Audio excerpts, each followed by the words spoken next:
I am now. You totally broke up, dude.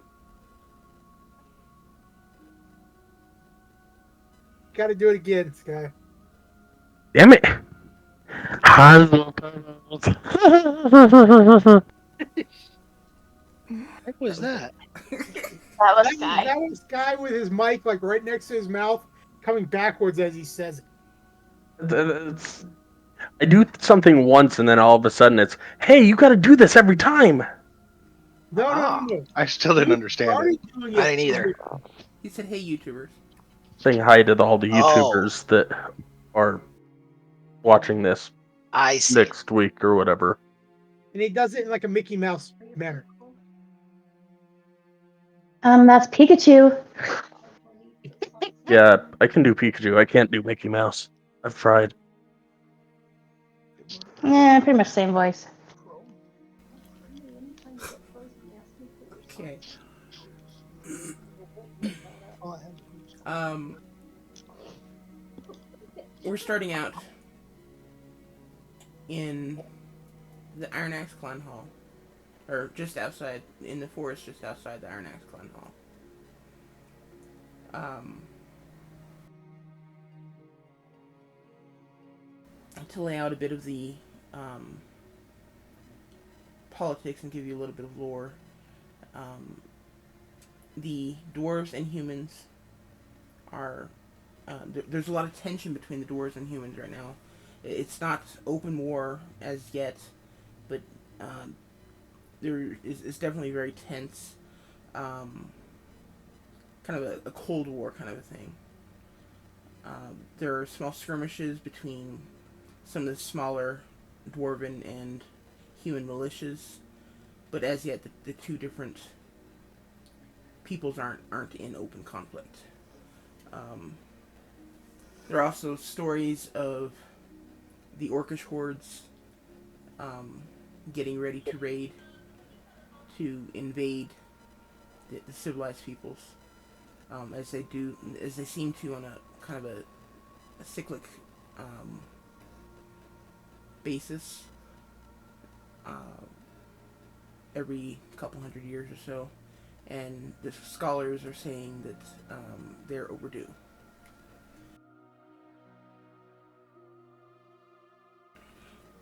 In addition to that, there have been a large number of natural disasters recently over the last decade or so um, that seem to come out of nowhere. Storms that literally start from a cloudless sky, and then less than 10 minutes later there's suddenly a massive storm, or earthquakes that hit places where there have never been earthquakes before, or sudden wildfires in places where there's nothing to burn. It's just things are burning that shouldn't be burning, and um, things of that sort. And it's just things just aren't. Things seem to be not following the logics that you guys are used to. Um, I don't want to use the word physics, but they're not following normal physics.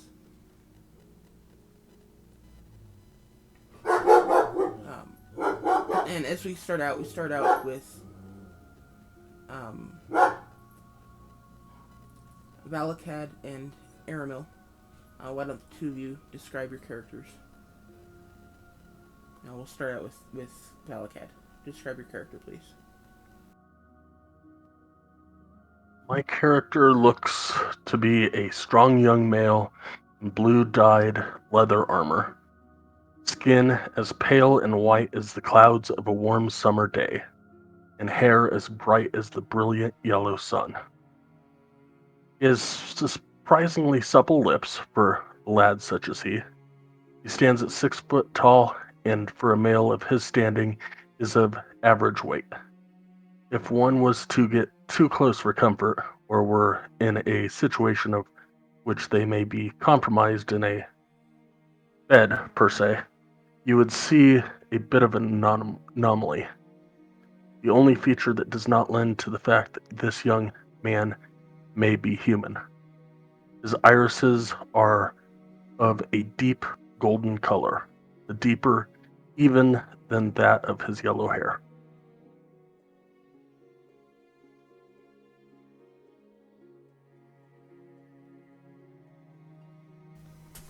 Okay. And Aramil, go ahead and describe your character. Okay, I'm afraid I don't have anything nearly so descriptive, but I'm a 107-year-old Eladrin. That's a subrace of elf. I'm 5 feet 7 inches tall and weigh 130 pounds.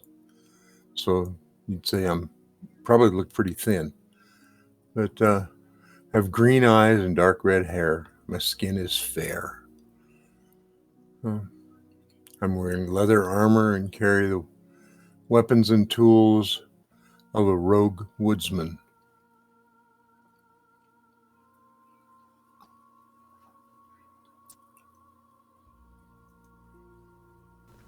Okay. Valakad, you have recently been having some dreams.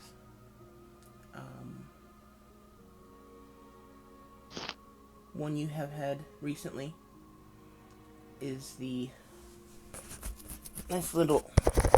Oops, I didn't have my mic down. The nice little dungeon crawl that you guys did recently.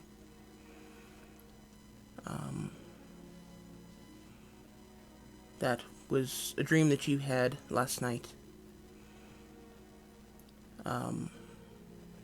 You knew all these different people. This dwarven cleric, the dwarven ranger, the Dhampir bard, the elven rogue, and the paladin, dragonborn paladin. You knew these people. They were all a part of your party, and you were all in the thick of it together for the same cause.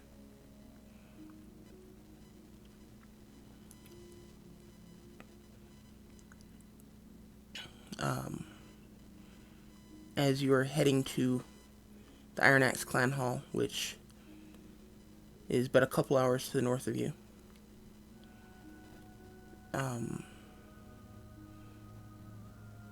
you feel certain that you'll probably find your party members there.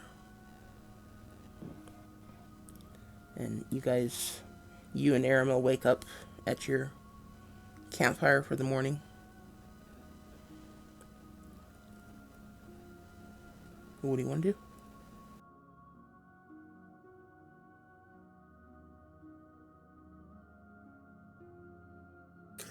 Well, I will get up and prepare a quick breakfast from the leftovers from the meal the night before, and then pack up my gear and go ahead, douse the fire, then look over to Valhead to see if he's ready.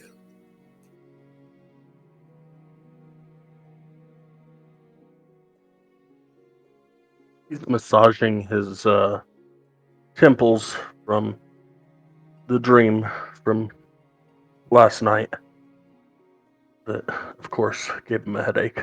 as it always does.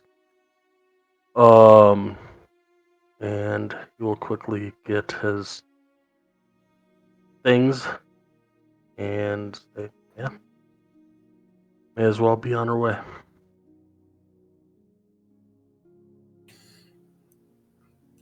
All right. You said we're close to this dwarven clan hall. That's where you wanted to go, right? Where my father said I needed to go. I have some stuff that'll get us in. He supplied me with some skins that should at least get us through the door and into the hall. At that point, I need to go see the head of the Estrin Temple, and after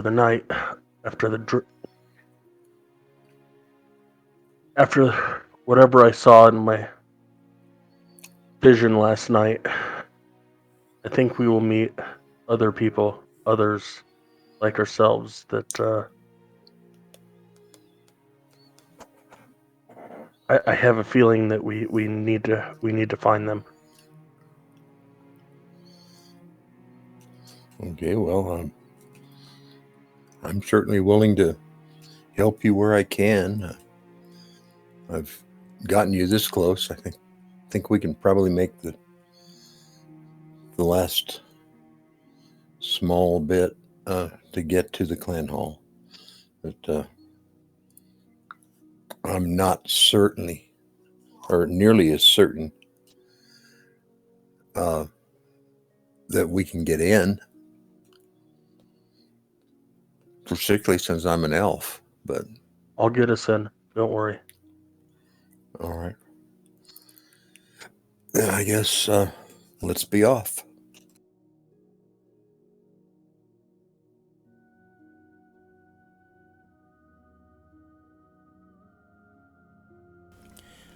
Okay. Aram, I believe you implied that you were leading. I hope so, because Yes. Well, I don't know nothing about land. Okay, give me a survival check, Aram.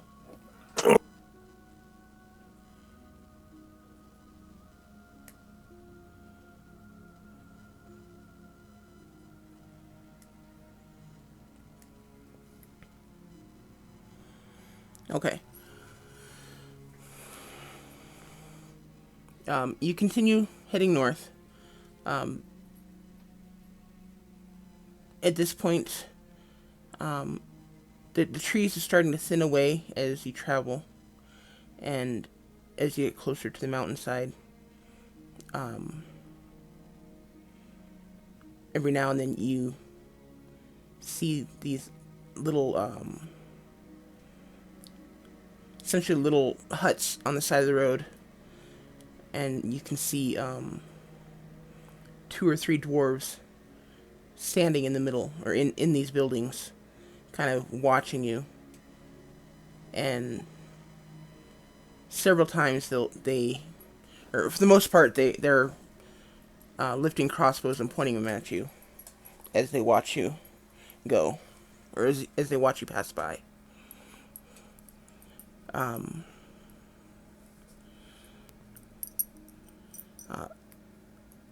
they don't appear very friendly, do they? No, they do not. Are you sure we're supposed to go here? Well, my father told me. I have no other sake of information other than the little that he was able to tell me of my mother.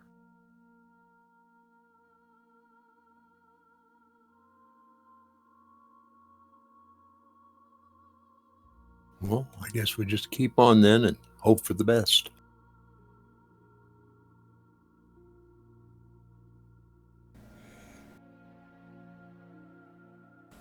Okay. You come out of the tree line, and before you is this massive 35-foot tall gate. It's roughly 30 feet wide, with these massive stone doors that are currently opened. And there's a party of 10 dwarves standing at various kind of at random around the entrance to this gate. One of them sees you and kind of shouts out a warning, and they all look your direction, and immediately 9 of them pull up crossbows, pointing them at you. You're currently about 100 feet from the gate. What do you guys want to do?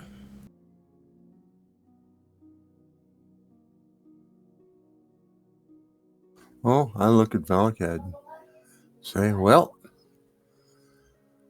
looks like we could end up being a pincushion, but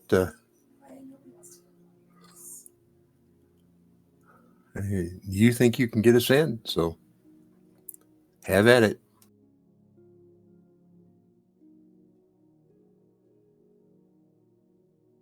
I will shout up at the gate and say,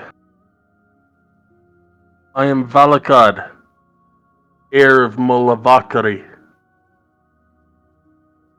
here to see Biddle Stoneshield.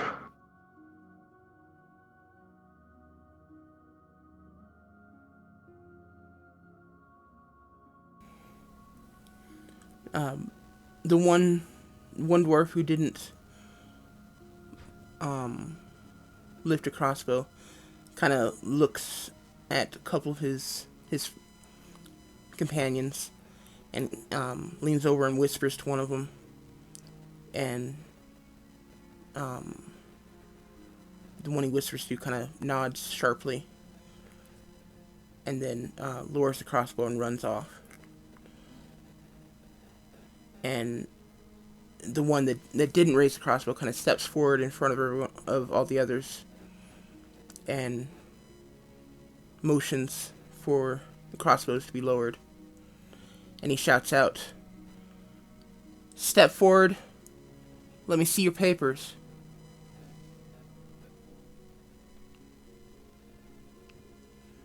And as he says that, the rest of the dwarves all turn and start watching the tree line with their crossbows. They're not pointed at you guys at this point, but they are definitely up and ready.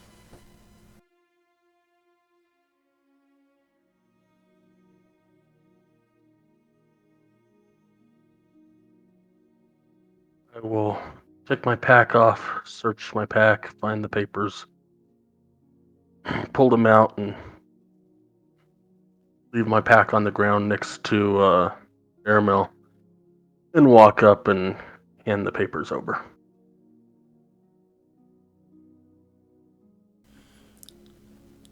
He looks them over, kind of looks up at you and grunts, and looks back down at the papers and looks them over a second time. Looks up at you and kind of looks you up and down. And then looks back at the papers again, looks them over a third time. He hands them back to you, kind of almost annoyed.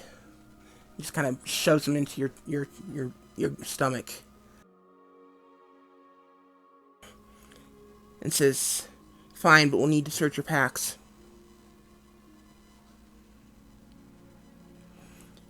And at this point, Aramil, are your ears covered, or do you have like a hat on or Something to cover your ear tips? Yes, I do. Huh?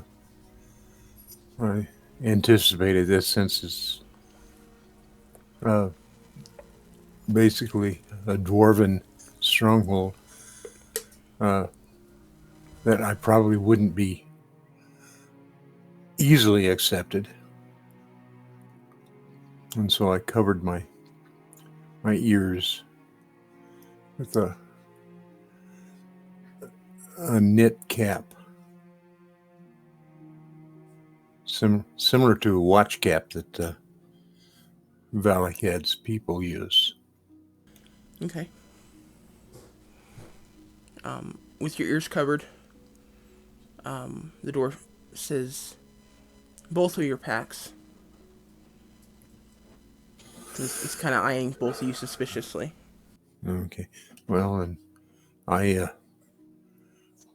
um, swing my pack down to the ground and unfasten the catch, leave it standing there open, and then I step back so I'm not possibly offering any threat to anyone who wants to look.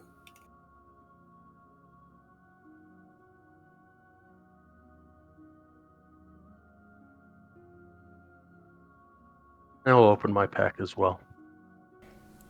Okay. He searches through them. Kind of pulls out a couple of vials from your alchemist kit, Valakad, and just kind of drops them on the ground. They clink together, and you just kind of Careful. cringe. Careful, young sir. He just kind of looks at you and gives you a dirty look. Starts looking through. He kind of pulls out some of your clothes and shoves them back in, unfolded. Opens a couple of your rations opens your rations to make sure it's not something untoward, and pulls a piece of the jerky out of it and starts munching on it as he shoves the rest back in. And he kind of tosses the pack aside and goes to look at Aramil's. Look through Aramil's.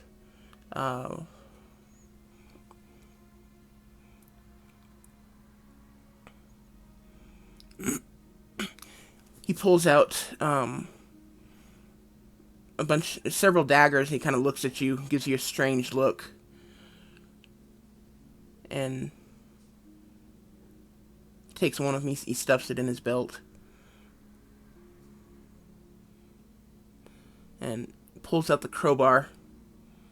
Kind of looks at you again and says, "What were you planning on using this for?" Crowbar can always be useful to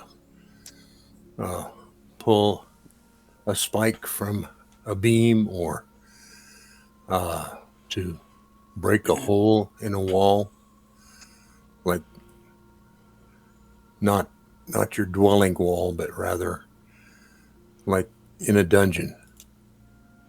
It's a very useful tool. You spend a lot of time knocking down walls, do you? Not a lot of time, but the thing is that I carry one because if I need one, I have it. If I need one and don't have it, then I've got a problem. Right. He kind of, like I said, he stuffs one of those daggers into his belt and he kind of tosses your bag aside as well. It says, "Fine. If I see either of you making any trouble in town, we'll make sure you regret it." So mark off one of those daggers, unless you're going to argue with him.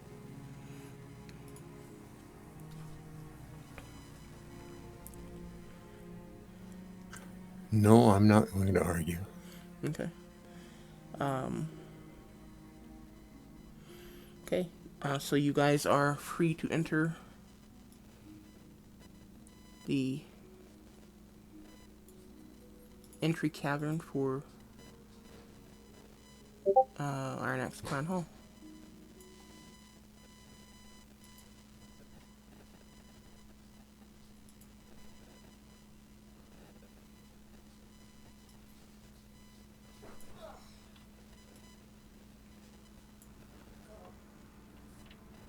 Mellow yellow.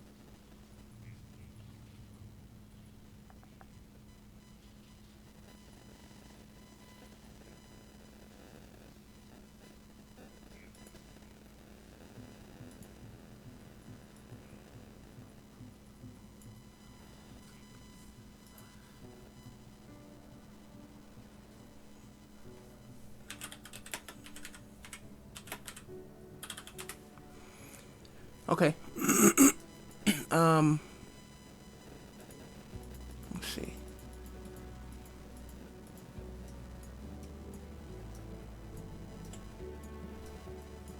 Come on.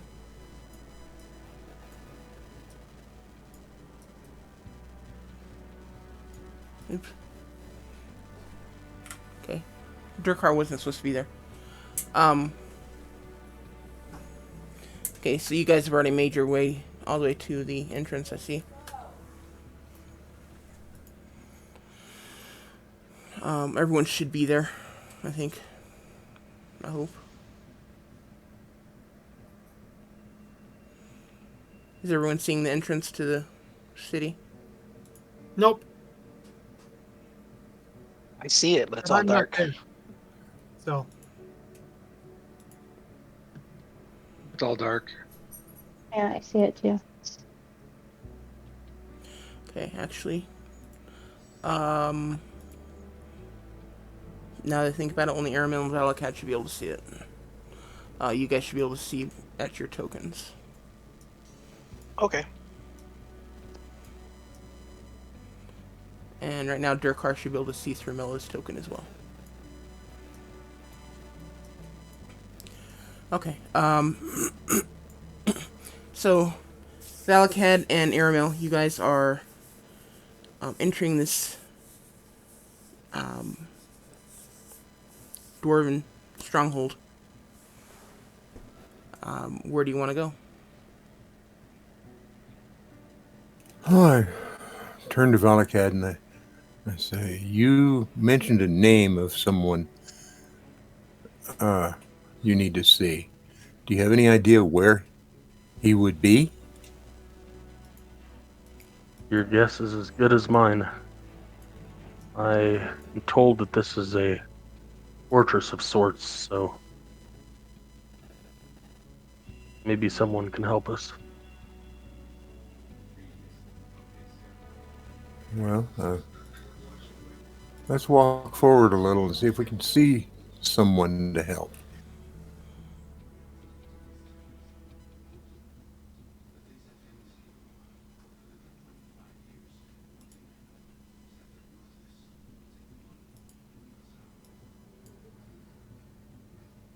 Ah.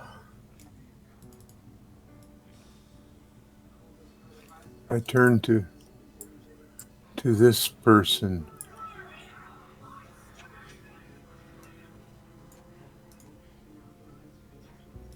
Okay, give me a second. But then I think better of it. And I think, Valakad, maybe you should talk first, because you know who you wanted to find.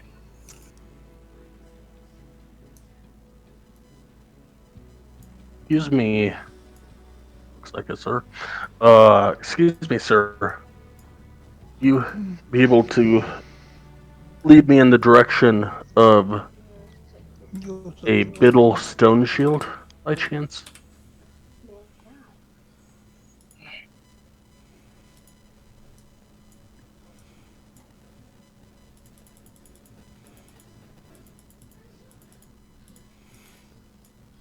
Okay, sorry, which one are you looking at? I wasn't paying attention. One to the left. Okay. He'll kind of look up from this piece of wood that he's whittling. He kind of looks up at you and blinks at you with his one good eye. And kind of flinches as he realizes that the two of you look very human, and he just kind of gives you a dirty look and says, "You'll find him in the forge. It's on the southeast part of the city. Go north to the fountain, and then east to the intersection, and then head south." Much appreciated, good sir. Yes, thank you.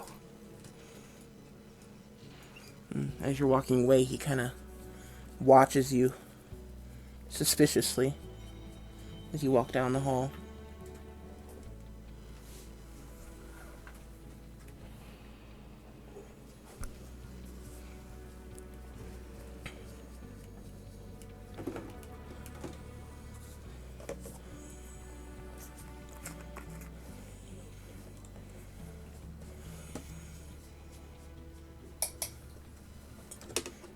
Give me a second here, guys. Sorry.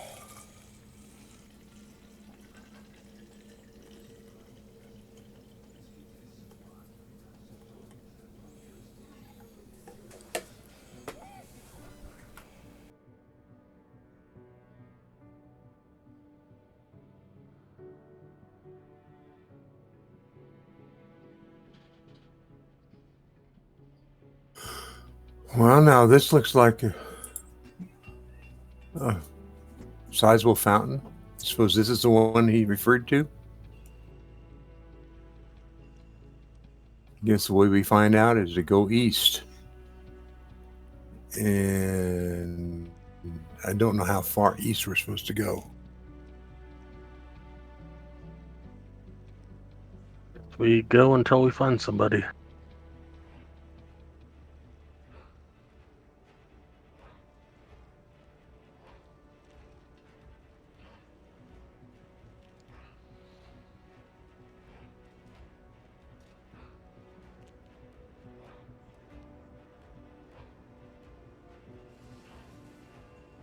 And both of you give me dexterity saving throws real quick.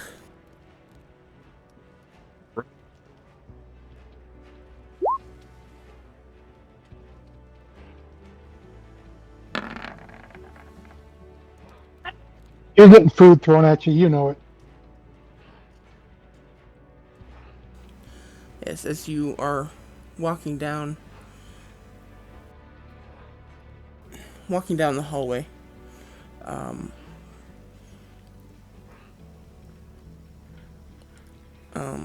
Aramil, you turn just in time to see this just rain of rotten food being thrown at you, and you have just enough time to duck out of the way. But Valakad completely hits Valakad completely unawares, and the two of you are just covered with this. Well, Valakad's completely covered with this rotten food. It's like rotten tomatoes and old lettuce and maybe some orange peels and it's just like somebody dumped their trash on you. Aramil, you dodged the worst of it, but you guys turn and look, and there's this old lady that's just looking at you, glaring daggers at you, and she sticks her tongue out at you. She turns around and carries her bucket back inside. Old dwarven lady, of course. Well, although I'm offended that she would do that, I can understand that we are foreigners to her, and so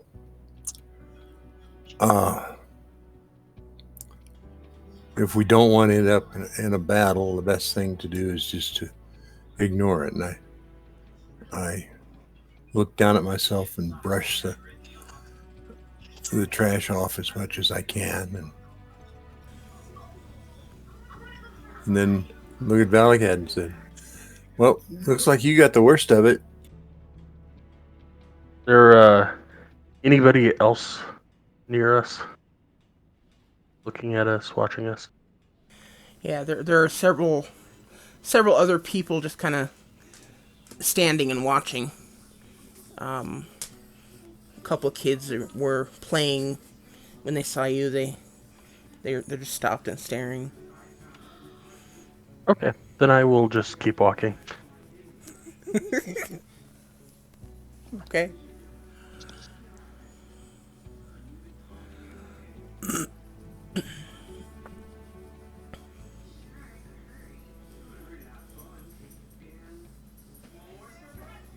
Nice folks around here. Want us to get a nice scent. Guess we'll fit in.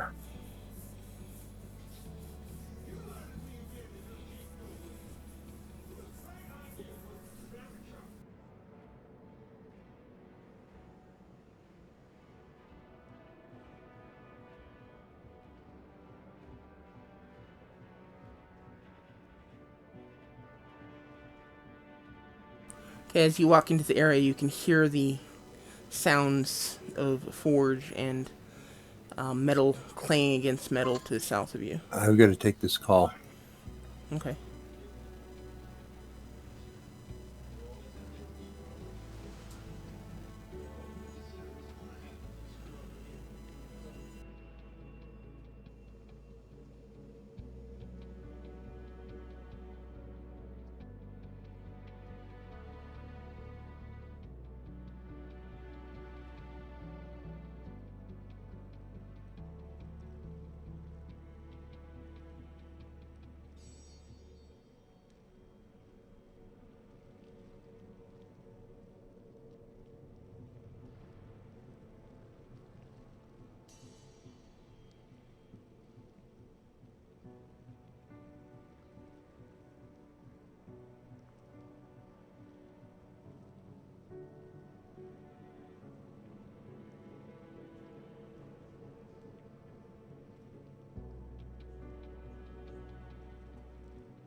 So you walk in here. There's the heat is massive. It's just coming out of this forge, and it's like walking through a wall. Just hits you, and it's just overwhelming. You're instantly starting to sweat. It hurts as you breathe in because the air is just so hot in here that it's literally hurting your lungs. Okay, I'm back. Sorry. No problem.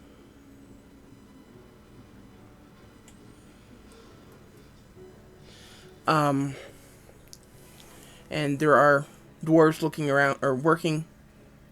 Or as you look around, there are dwarves working at smaller forges and carrying glowing metal ingots back and forth. And there seems to be one in the middle who is directing traffic, so to speak, telling dwarves where to take their ingots, telling other dwarves when the metal is ready to continue on to the next steps and things along that lines. Sweating profusely, I will walk up to that one and say, "It'll, I presume?"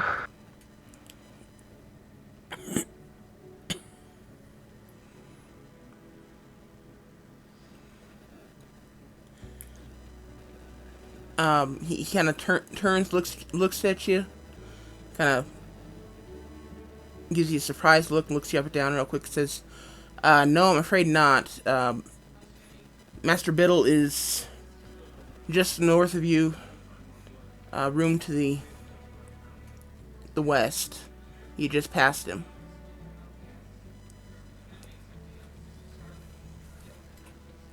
This is a guy or a girl?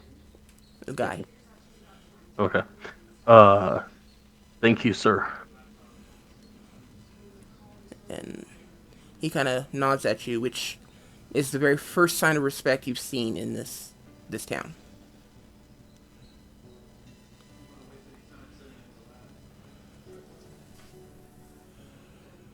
But he nods at you and then kind of turns back to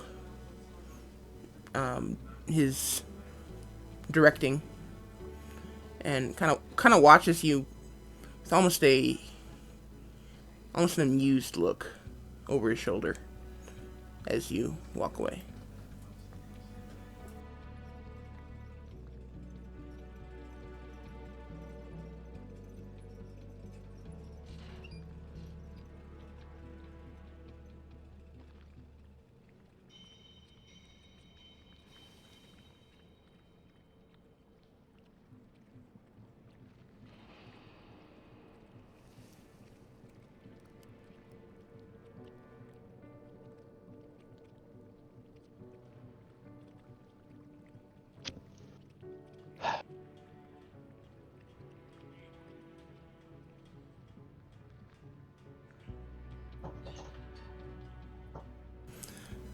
Miss Vera, as you are standing here working on some of your maneuvers, training as it is, you see these two strangers look vaguely, or for the most part human, walk into the room. Can you describe your character?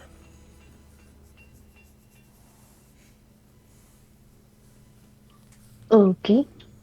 I am a medium-sized dwarf with brown skin and black hair with some purple in it. I am about 150 years old. I have green eyes. I am from a small mountain clan that was slaughtered, and I am training to find and what's the word I'm looking for? Not revenge, but Avenge? avenge. Thank you. Avenge my family and clan. Okay. Valakad and Aramil, you see this dwarf with slight purple in her hair, which is unusual among the dwarves.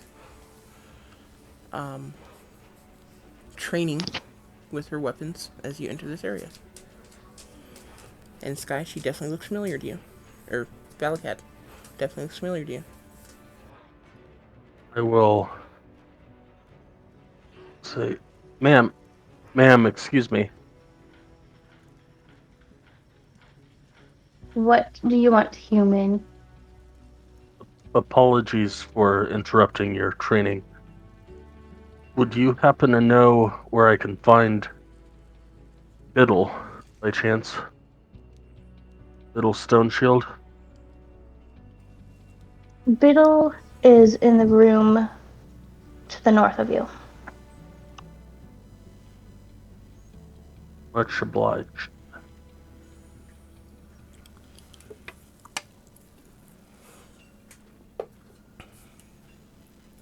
Step back to Aramel and say, she's one of the ones I saw last night.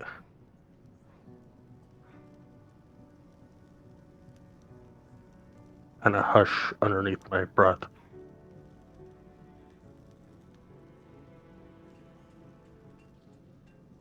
And then I'll start heading back up towards Biddle.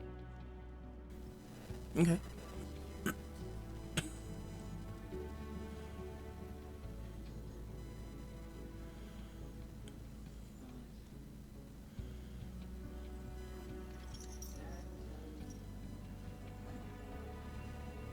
Excuse me, sir.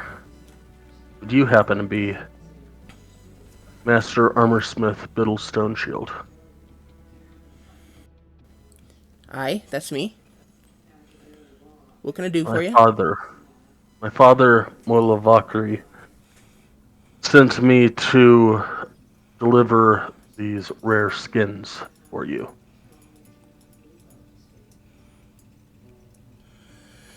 I was waiting on this delivery. Thank you. And he kind of pulls the skins out and starts looking over and says, these will do nicely. Thank you. Make sure to thank your father for you. And he hands you just kind of, without even really looking at you, he just kind of hands you this pouch of coin. Says,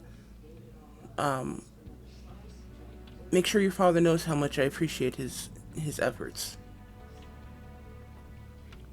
We'll do And good, sir. and without even waiting for a response, he just kind of walks off and starts doing some measurements and starts working with the pelts immediately.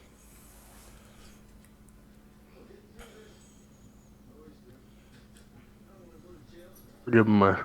I don't know if he's paying attention, but I'll give him a short bow and then I'll walk out. Yeah, he's totally in his own world.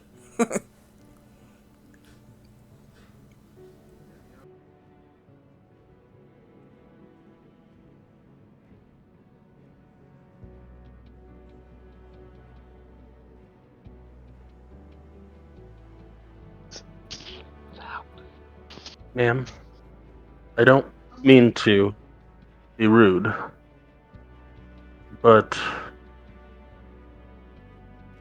I feel we've got a common goal.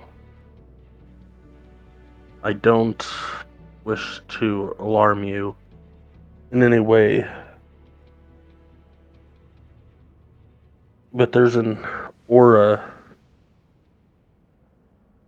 about you that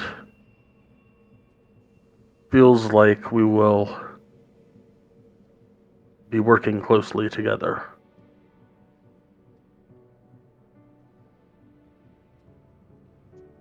Hmm.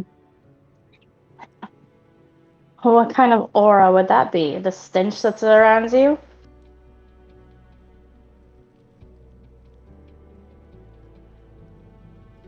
Just a nice scent that fellow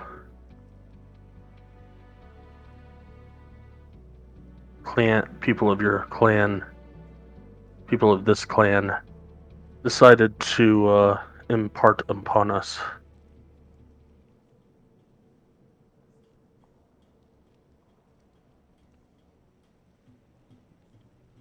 Yes, we dwarves don't have a very good relationship with your kind.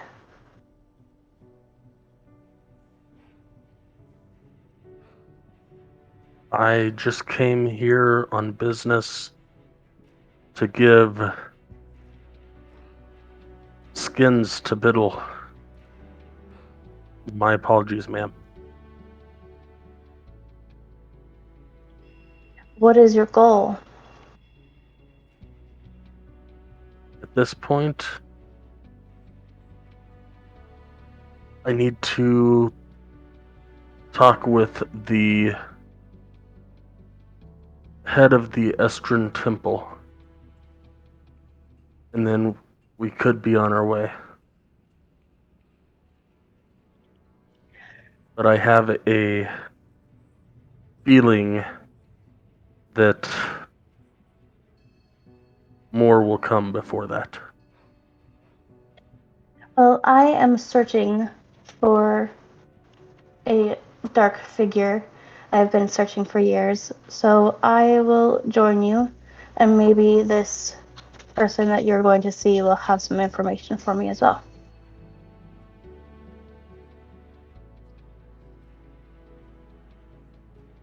But don't try anything crazy, because I've been training in here for a while now. We'll give her a curt bow. Would you happen to know the way to the Estrin Temple? Once I got here, I've spent all my time in the training grounds, so you will have to find someone else to find where the temple is.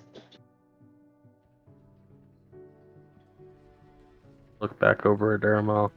Could always go find that lady that decided we needed a new smell. Or you could find the shower room.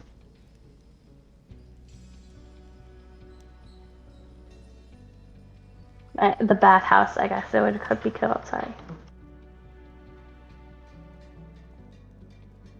Would you happen to know where that is? I think I passed a fountain on the way here.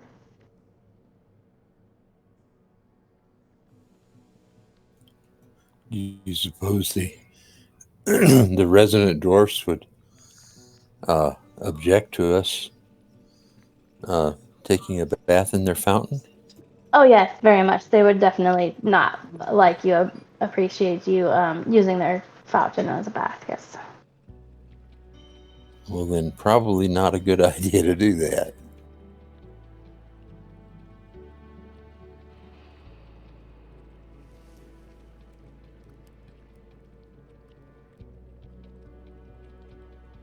I guess we will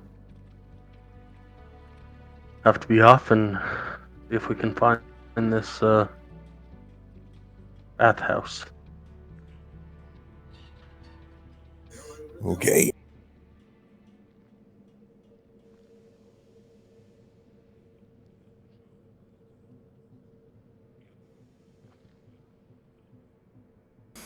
Okay. Sky. Damn it. Valakad. That's gonna take some getting used to again.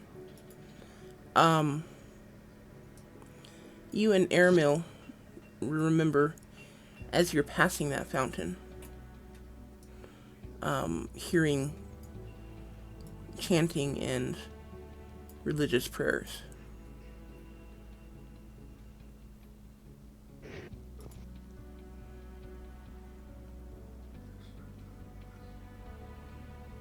So it would make sense that the Temples district or Temples area would be somewhere around there. It's worth trying to take a look.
Make your way back towards the fountain, and again you start to hear chanting and prayer off in the different corners of this area.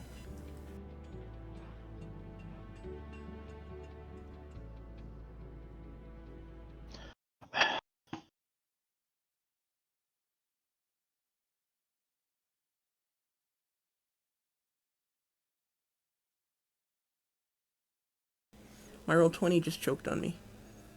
So did mine. Just dumped everything. No, not mine did. Mine hasn't so far. I'm assuming It it's won't be coming. the first. It won't be the last time. Now that my modem switched out, mine is working so smoothly. So next week I will have my turn.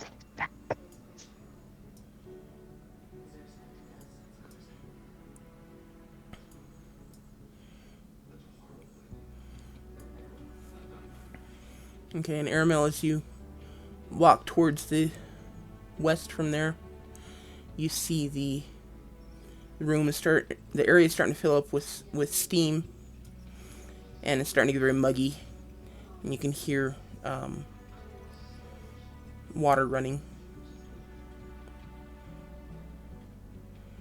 And you come into the area and you see two very large baths on north and south, and a river on the west side. Underground river.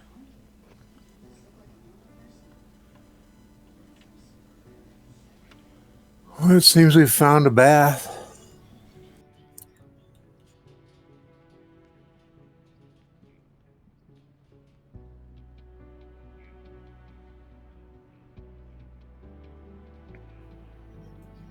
Does anybody see an attendant? Do we need to pay for the use of the bath? There aren't any attendants. At least that you can see.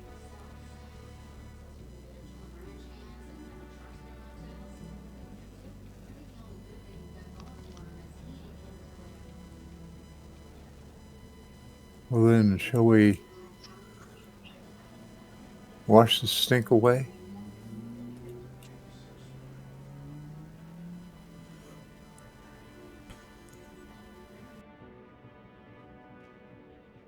Aramil, as you approach the water, you can see that the water is, a decent amount of steam coming up out of the water, so it's obviously heated. But it's also lightly scented. Northern one smells of lavender. And Valakat, as you approach the southern one, it smells kind of like freshly cut wood.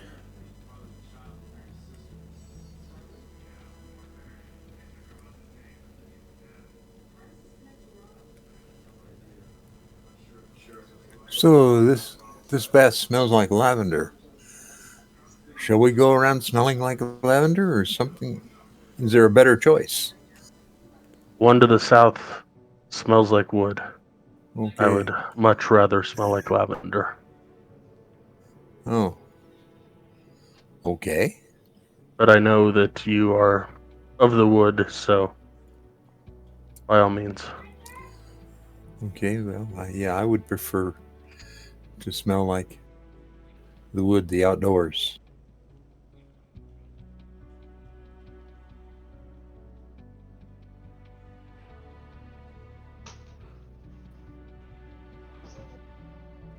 So with that, I go and jump into the water. And normally I might take my clothes off, but I'm thinking that with all the fragrance that we were given, my clothes probably need it too. Okay. So I just set my pack on the side of the pond or the pool and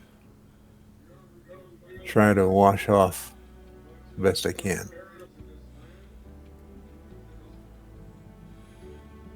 Okay. Miss Bear, are you gonna do anything? Yes, I am hiding behind one of these big pillars so that I don't see anything I don't want to see.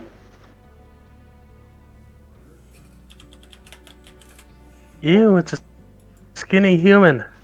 I don't want to see any boy humans ever. Thank you. As long as y'all get non-stinky, I'll be fine.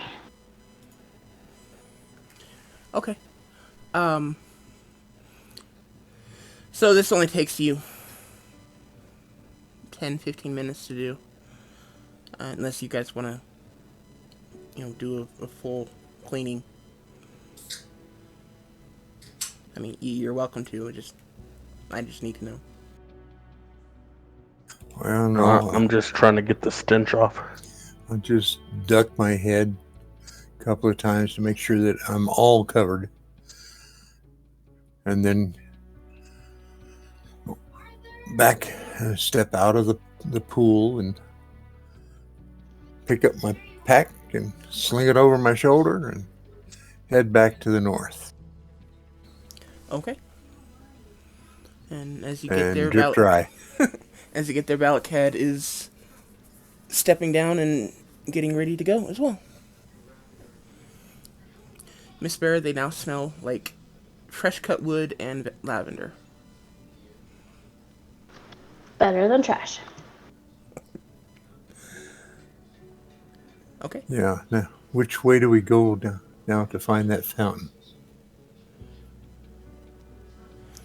Straight back the way you just came from.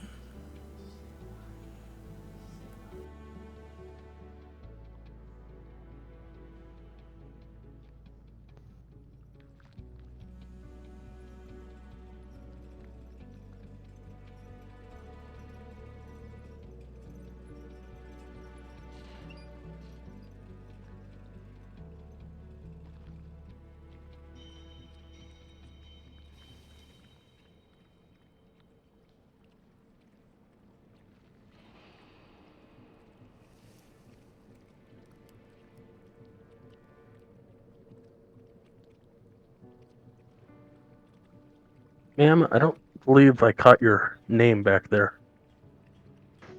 I'm Ms. Vera.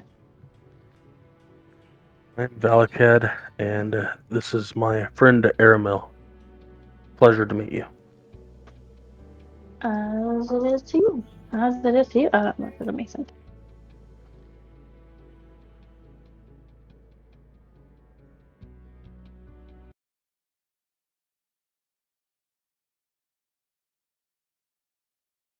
Yep, I'm out. Yeah, I think I'm definitely gonna have to cut this map down because it just jumped me out again too.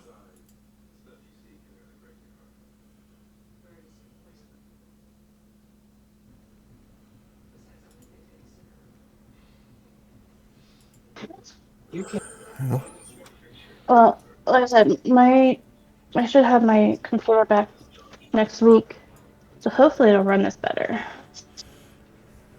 Okay, Miss Vera, Valakad, and Aramil. Looks like two of them went north into the tavern.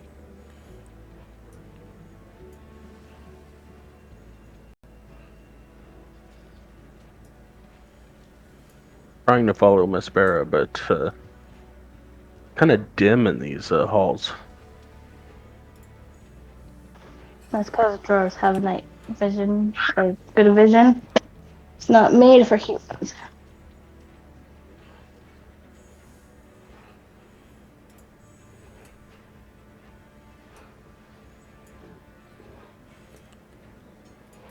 Okay,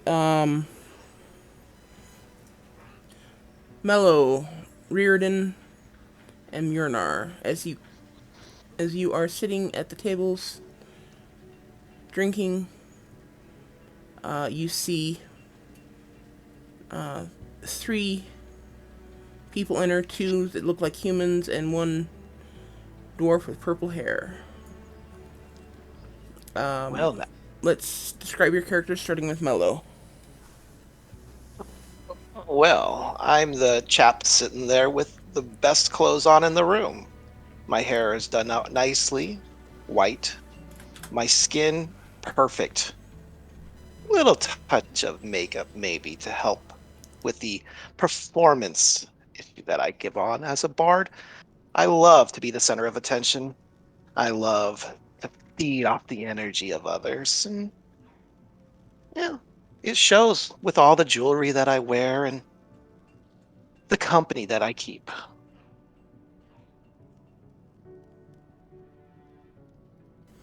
Okay. And Riordan? Riordan. That works. Well, maybe. What does your character look like?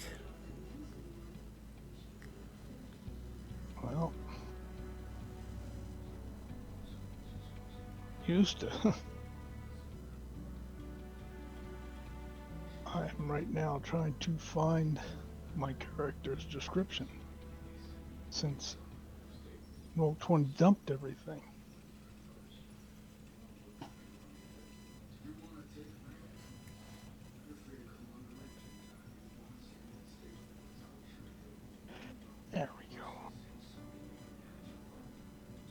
Okay, I'm a medium-sized wood elf, 5 feet 9 inches tall, weighing 125 pounds, with blue eyes and paled white skin and yellow gold hair. I wear a black coat with a hood that is just short of the ground. I carry a reaper, a dagger, and a short bow. I have traveled to many places and seen many cultures. Okay. And are your ears hidden? With my hood up, my ears are hidden. When my hood is down, my ears are visible.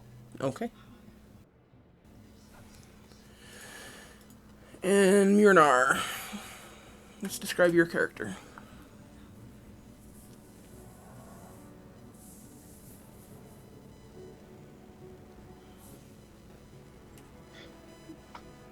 As you look at Marinar, you see an odd 4 foot 5 inch gray hill dwarf with black eyes and bright white hair covering his face and head. Mid-sized beard, lightly unkempt. You notice he's trying to stay in the shadows or out of the way of others as he's sitting there. When somebody walks by, he watches him and moves just a little bit so he's out of the so he doesn't brush up against them. And that's what you notice.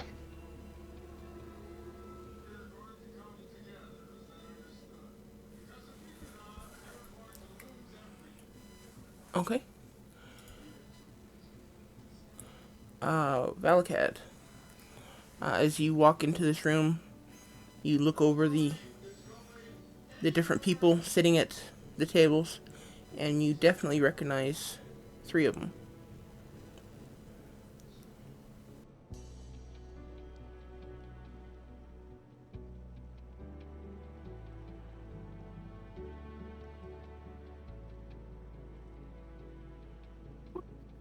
I will look over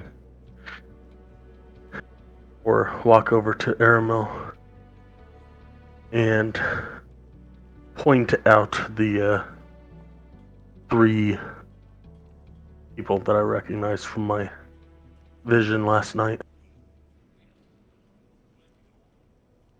That one, that one, and that one way in the back that's trying to shy away from everyone.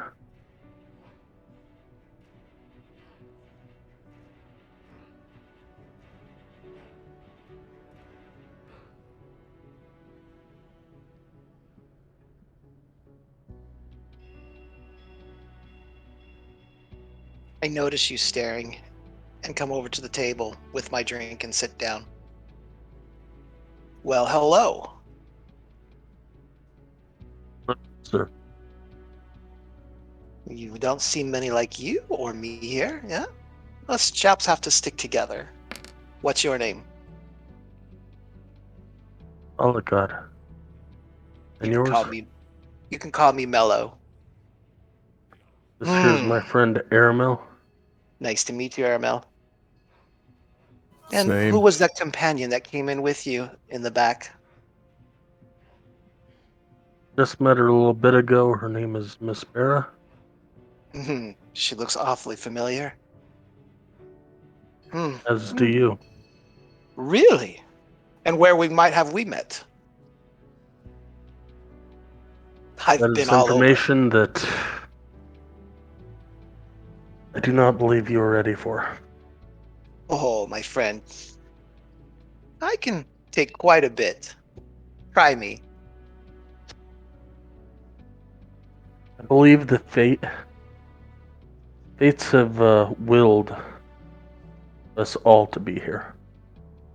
Mellow drowns out the rest of his drink down, slams it to the table, looks up. You're right. Maybe I'm not ready for this quite yet. He leaves to get another drink.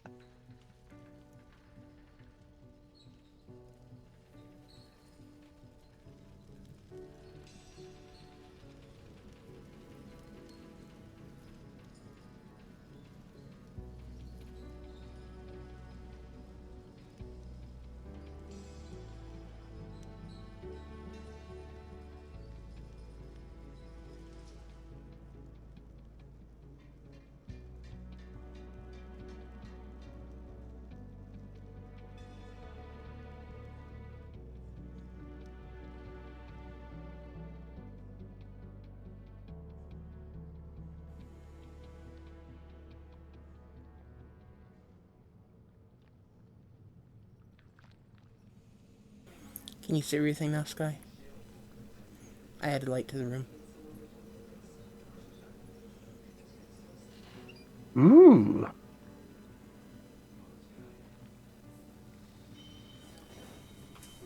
Calls over a waitress.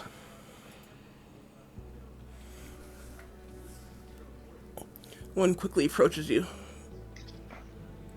Would you like anything else? No. I was wondering. I was told you might have a board for jobs or quests or groups that are going out. She kind of glances over at the wall, and she points at an empty board on the wall. She says, "Well, that's it right there, but I'm afraid it looks like it's empty at the moment." He says thank you, but walks over to look at it after finishing up his mug. Okay, it'd be in this corner here.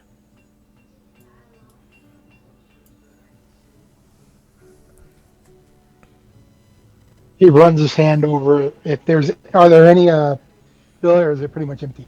It's just an empty board. There's nothing there at the moment. He runs his hand over it wantingly, it's like I wish there was something here type of thing.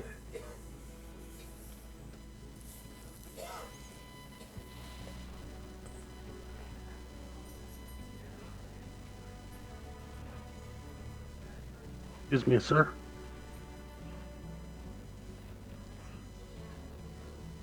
He looks to his left and look. Yes.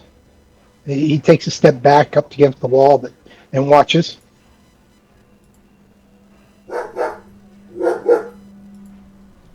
This may seem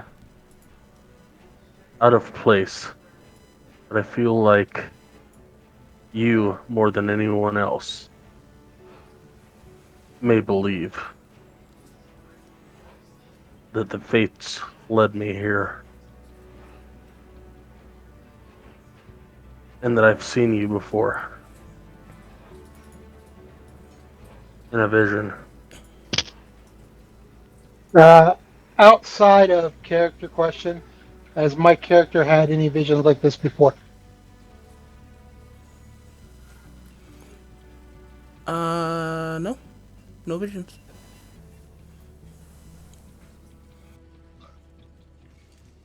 As his religion and he's new to being outside the temple, he understands vision quests. He looks and suggests, yes, I've heard of people. What is it you need? I believe that you, myself, my friend here, Aramel, the dwarf we met earlier, named Mispera, a very outgoing gentleman I just met at a table. That guy over there in the hood, and another that I've not seen yet, are destined for something, but I do not know what. Will it be leaving this place? I know not. I've seen bits and pieces in visions, and I was led to come here just last night. I envisioned all of us together in some sort of dwarven building trying to get out. He chuckles and says, it's better than where I am now. And I am seeking to get out. Sure, I shall follow.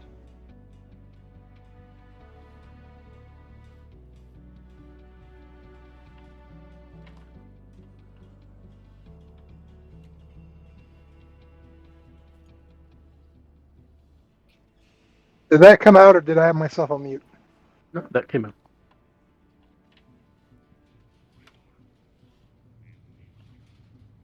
Mello sniffs the back of Miss Spera's head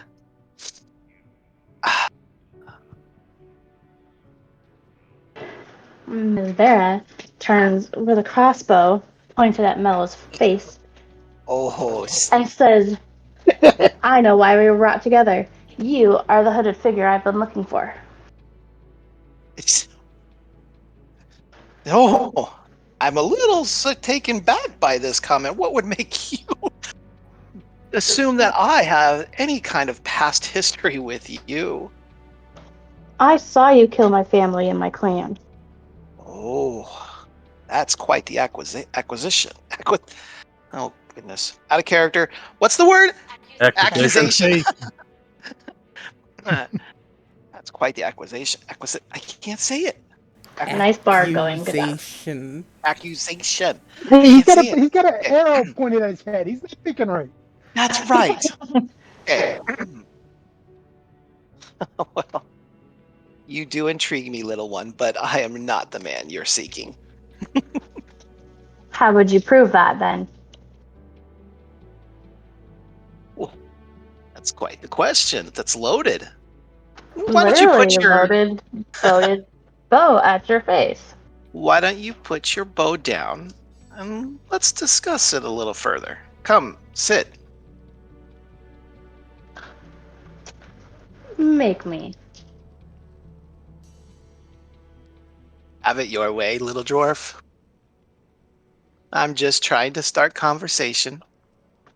And I'm just trying to avenge my family and clan from you slaughtering them all. Little dwarf. I had nothing to do with your clan. I don't even know you. Were you not on the mountain in the mountains killing my clan members? I've been to many places and many mountain towns, but I assure you, I would never harm your family.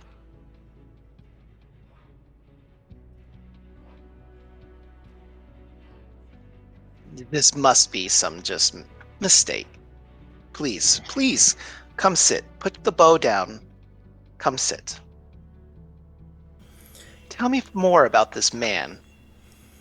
You're free to give him an insight check if you don't believe him, or if you want to know if you believe him.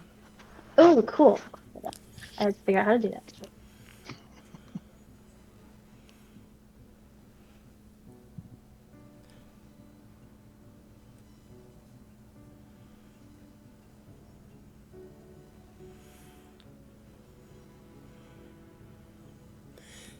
And Mello, if you'd like, you can give me either a deception or persuasion check. Okay. And you can whisper it to me if you'd like, just so you don't let on whether it's a deception or persuasion. Oh. You Okay. can, if you, on your character sheet, if you go up to where it says public or 2GM, click 2GM, and then you click your skill and it will send it directly to him. Oh, so I hit the /WGM and then.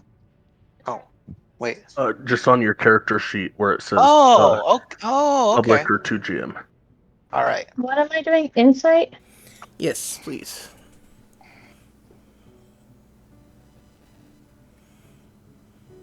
Great. She doesn't know she. I did the wrong one. Okay. You don't know why, but you have this sinking feeling that he's not lying to you.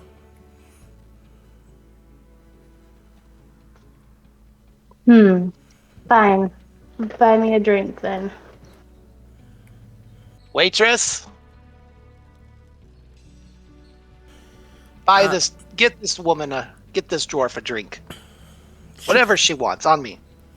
She comes over and kind of gives you a dirty look, and then looks at Miss Barra and says, "What can I get for you?" And she kind of gives you a small smile and says, "If it's on him, you might as well get one of the top shelf. Something from the top Oh, shelf." yes. The biggest and most expensive anything you've got. You're not gonna pour that on my head, are you? Maybe in your face. She smiles wide and walks over back behind the bar.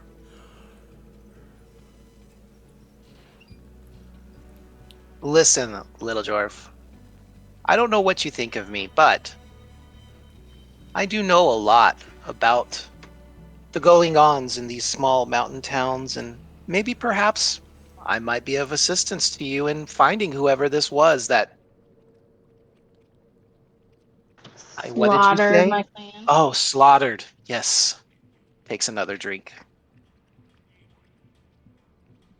So, I could be persuaded to, I don't know, lend you my services as a bard, and I love adventures.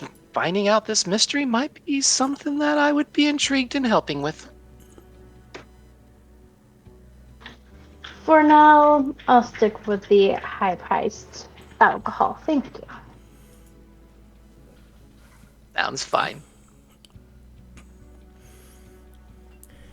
Okay, she comes back, puts a bottle down on the table, and it's very uh, elaborate looking bottle, kind of it's kind of got a stout base and kind of rises up slowly, and up at the top it just has like this ball, and at the top of that is the cork, and she kind of smiles at you and says, "That'll be 85 gold," as she smirks at Mello. Nice. Oh, I will use my friend and I will try to persuade her that it's on the house. Okay, go ahead and click friends. Let's see description on that.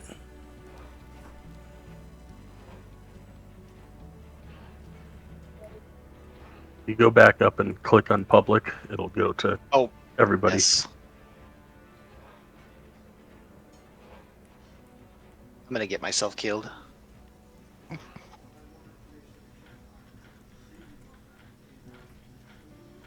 Paid 80 whatever gold this is for this drink.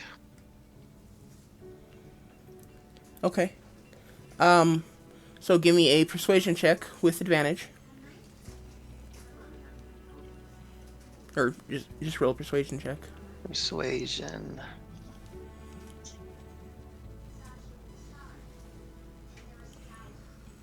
Okay, so 21.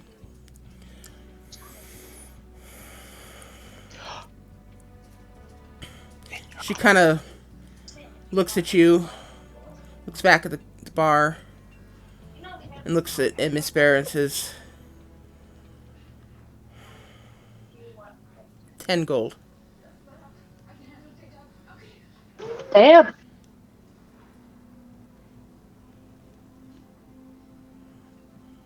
Well, that's not so friendly.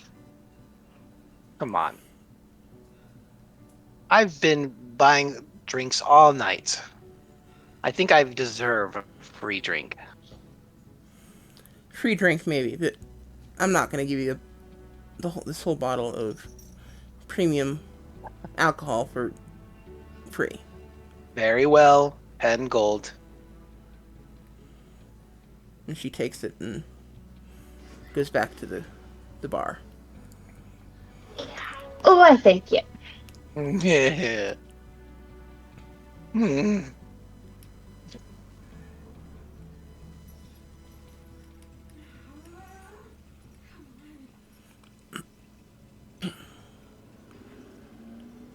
Okay, Valakad. What are you doing? We'll go to this hooded figure and I'll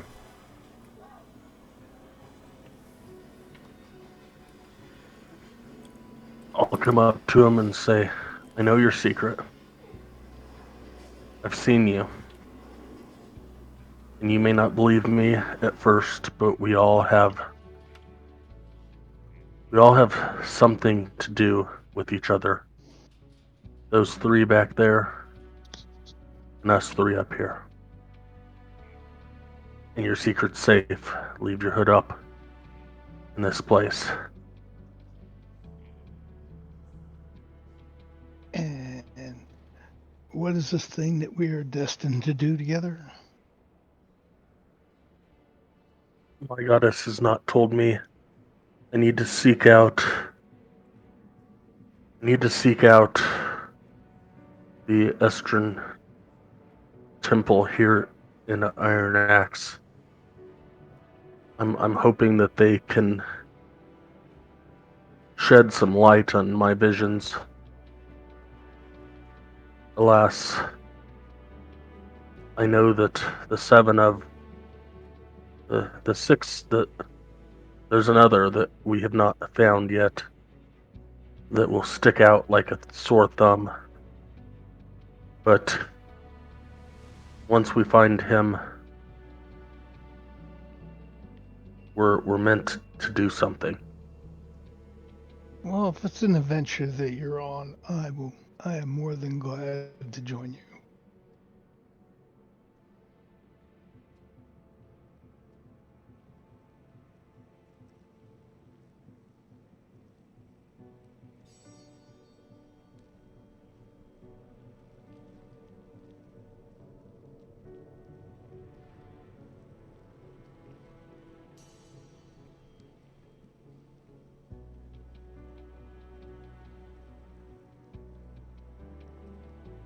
So now what?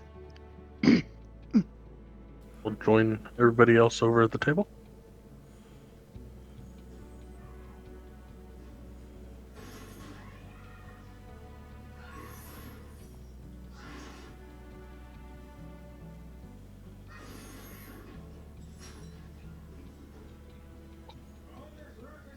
Once the other two and the new one comes in, I introduce myself to everyone.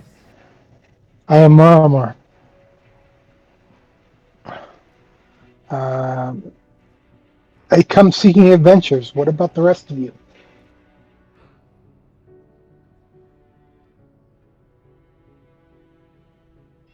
I'm Valakad. I'm following what my goddess wills.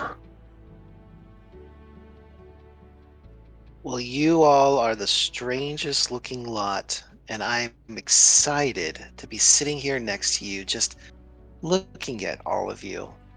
My name is Mello.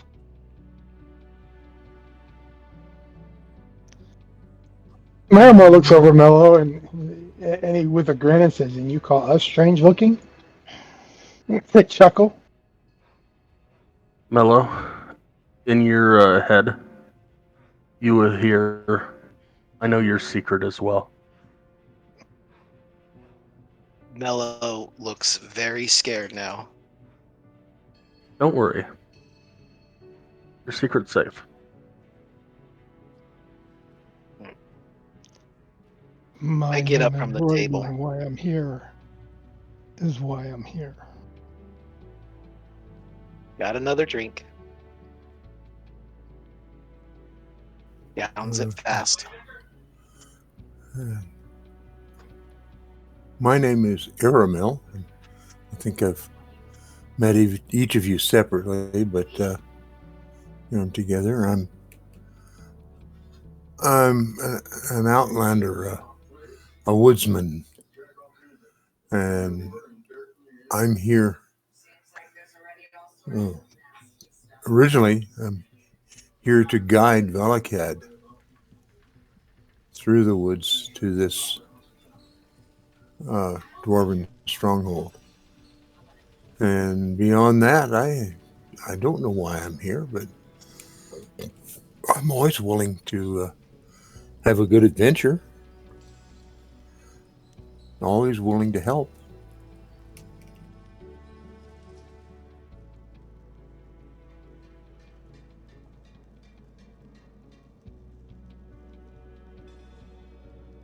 Ermil and I have known each other for years. And at the behest of my father telling me to seek out this place, I ask for Aramel's assistance in getting here. But I feel the 6 of us in Nether have something to accomplish here. I know not what it is, but I had a I don't dream like all of you might dream. I see things. And last night I saw all of you.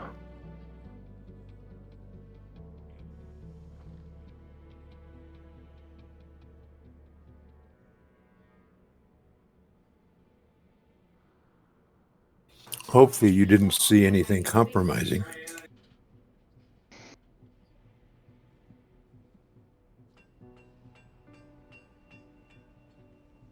Well, that just makes you the most interesting person in the room, doesn't it?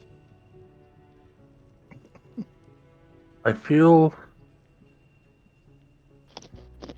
like one way or another that will be you. Hmm.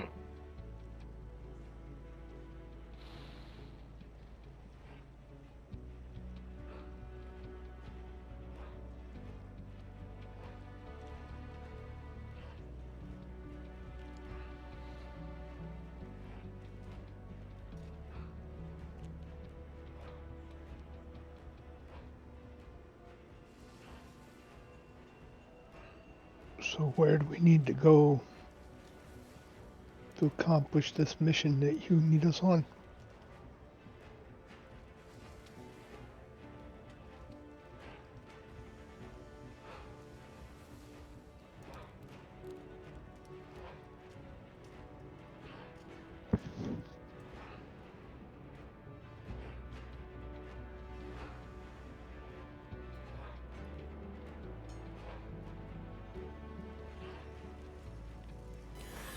Well, as you guys finish up your drinks, you guys heading over to the temples area,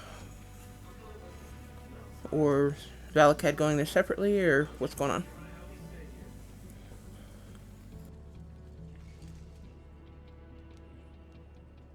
Well, I'll follow along with Valakat, but I'm not sure I know where the temple is. Nor do I. I was following Miss Barra up to this area.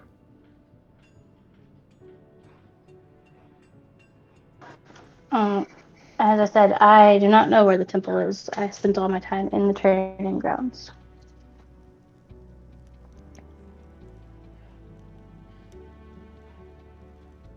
Well, let's be clear. I'm not here for any mission, any adventure you're seeking. I am here with this group to help Miss Barra here figure out who wronged her family and to, quite frankly, put her mind at ease that it was me.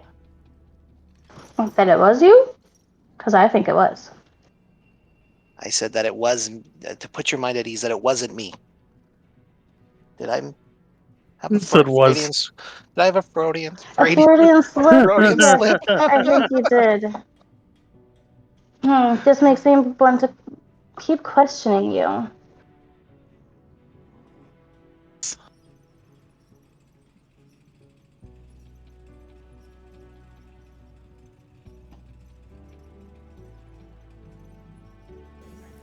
Okay, Valakad and, well, everyone, as you came in and passed the fountain in the middle of, just north of the entrance, you would have heard the religious chanting and, um, uh, you know, talk, I guess.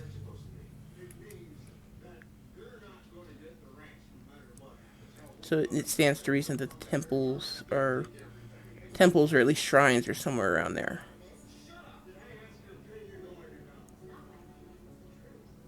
Would my character know where it is just because of my? Yeah, yes, you would. And it's the four. It's down at um the fountain. Is the four corners around the fountain. Just basically south of where you guys are now.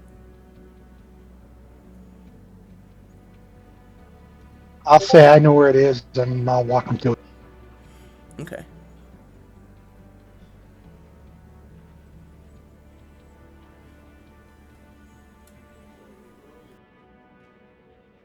My computer said, "Oh Crash. snap! Yeah. Something went wrong." I like that it says, "Oh snap." Oh snap!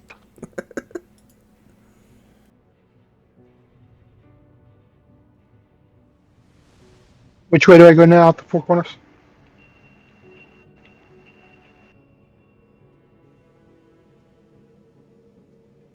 Oh, it's the four corners in here.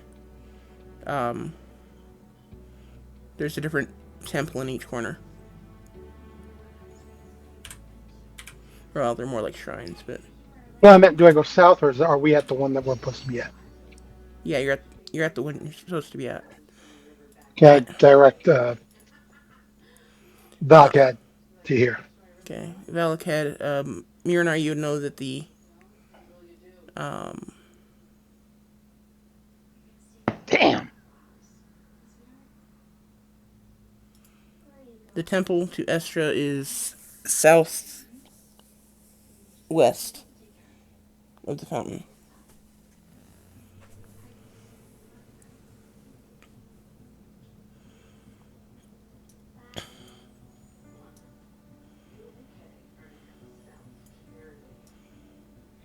And is that the entrance a little south of where we are? You can go either south of where you are or west of where you are, and Okay. you'd come into this temple.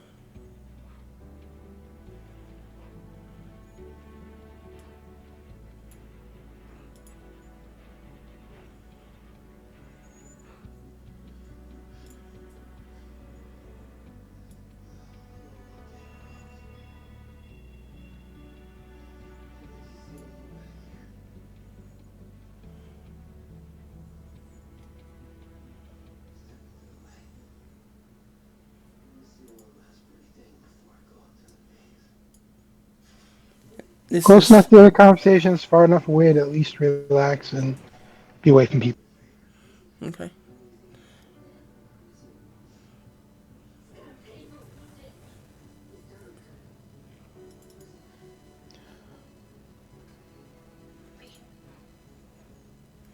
Hmm? As you enter the shrine, a short dwarf with a long reddish brown beard just kind of looks up and kind of squints at everyone. Says, "Yes, is there something I can do for you?" You happen to be or know where we can find the head of the Estrin Temple?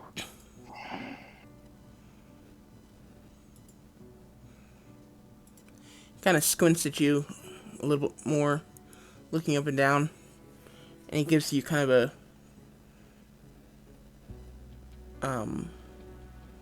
kind of worried look, and he says, "Yes, I'm Edian, Briarbarrow." Pull out my holy symbol. And he kind I was told that you could help me. of he physically relaxes, and a welcoming look comes over his face, and he says, "Yes, how can I help you?" I have had visions for years and years now. And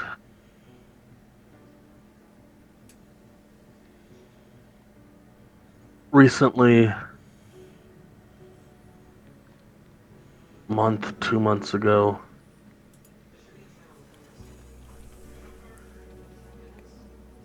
I asked Estra why, what was going on, what I was supposed to do. I offered myself as a sacrifice because I didn't, I couldn't. The visions cause pain upon waking every morning. Some of them are random, some of them are not. Sometimes I see things that I can only assume happened many, many, many years ago.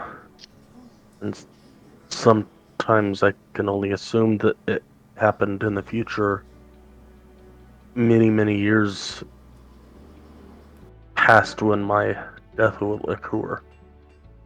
I do not understand them. They hurt. Last night, I had a vision of the rest of these people here in this room that I entered with. And I know we're supposed to do something, but I know not what it is. I know that there's a seventh that I have not found. I I need help. I don't. I need to understand what these are, why they are, why they're affecting me. Apparently, my mother had these visions, but she died when I was young, and I she didn't have time to explain what I would be going through.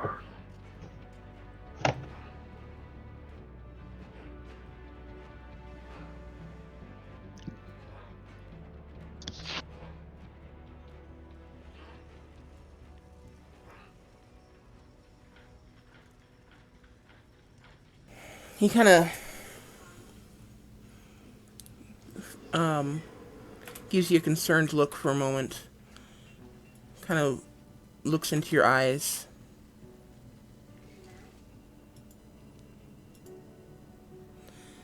And he and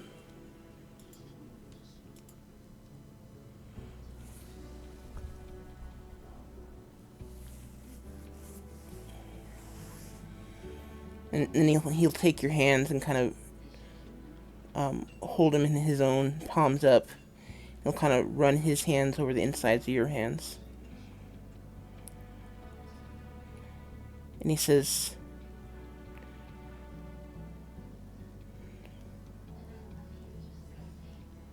"You have not...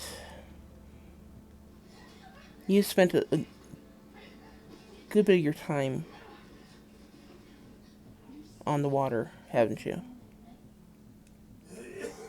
Entire life has been on the water, outside of trading in ports, outside of coming here with my friend Aramil over there, who was able to guide me to here.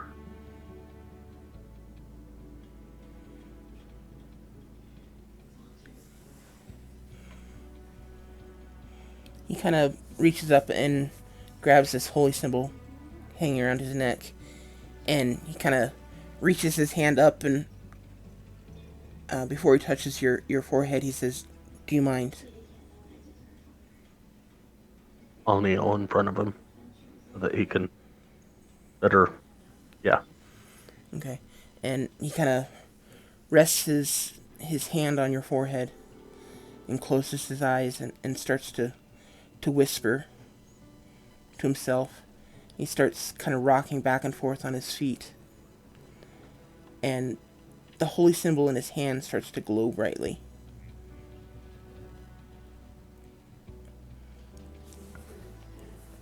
and he kind of sounds like he starts having a conversation, whispering to himself.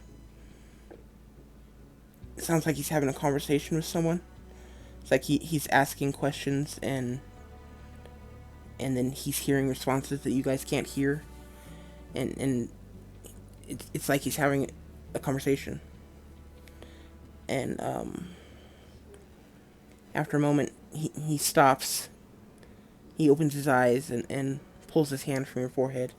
And as he lets go of the holy symbol, it slowly, the light from it slowly fades. And he says,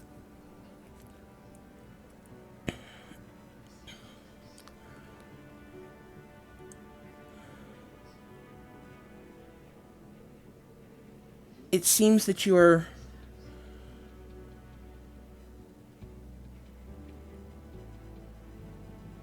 both not a a follower of our goddess Estra, but you're also a very devout follower of Estra at the same time. It's very strange middle ground. It's and he's struggling to find the words to explain it. And he says,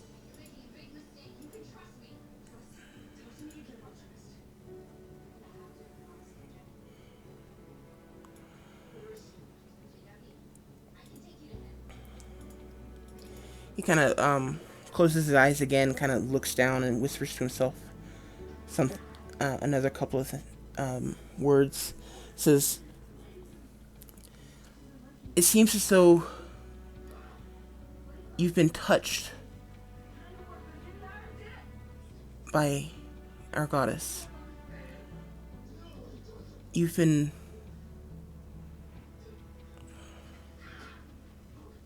given a sliver of her divinity. You've been chosen." Oh, how can one be chosen? I've never met her. I've never. I mean, we prayed to her on my father's ship, but we never. It was happenstance. It was habit. Never seen her. I've never talked to her. How can I be? Well, that is the funny thing about the gods. They do what they will, and what we do generally has very little to do with swaying their decisions either way. For some reason unknown to you or me, Esther has chosen you to be her representative in this realm. And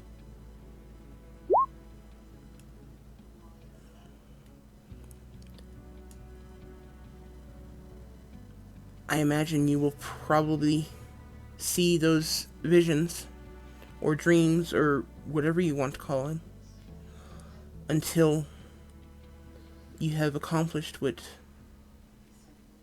she has chosen you to accomplish.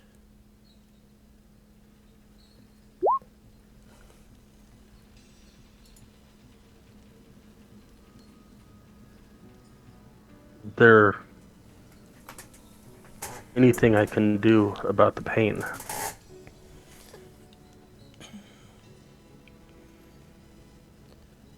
Tried my hand at alchemical properties, trying to find something to relieve the pain. The only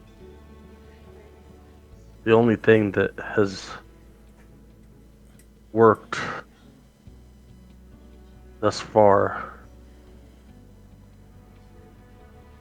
He'll lean down close and whisper into Gideon's ear. The only thing that he's found that works. Okay. Edian will kind of, as you say it, he'll kind of give you a surprised look, and he says, "Oh, oh my. Um, yeah. Let's see if we can find another way to sublimate the pain. Sublimate the pain. Um, yes. Oh my." And he's just bright red and blushing, just bright red. And he kind of takes a few steps back and kind of nervously adjusts his robes, and then kind of gives you this almost impish smile, and then turns around and goes to a series of shelves in this corner. And then he kind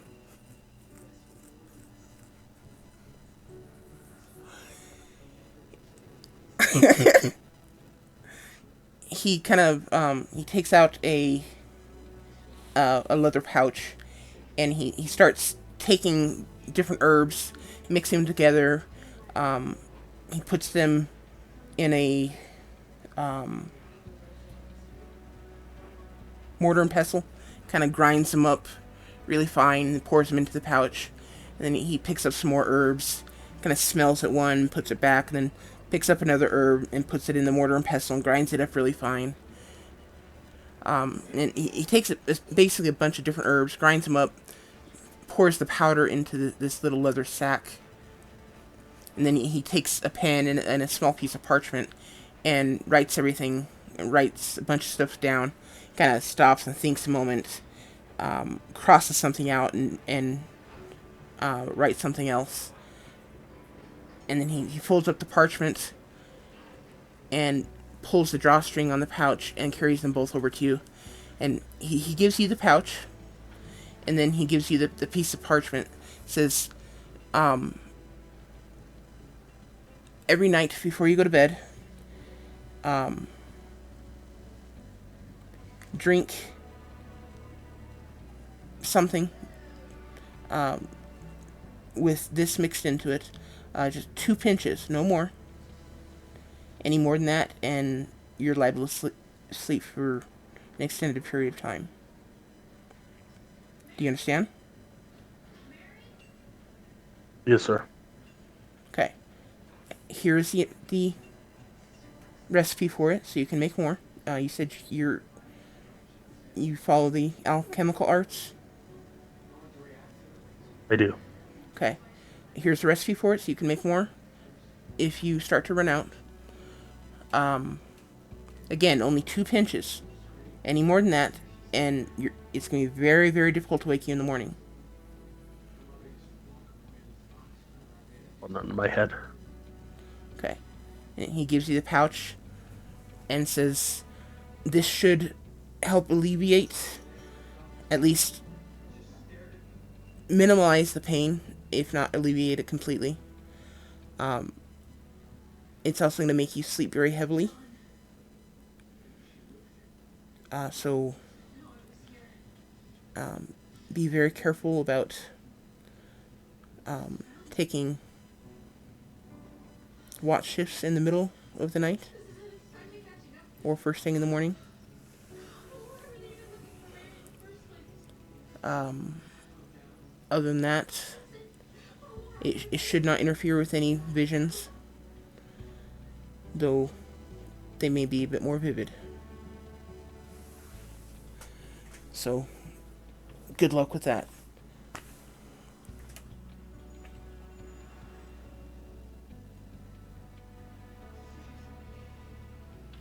Okay. Mello, give me a stealth check.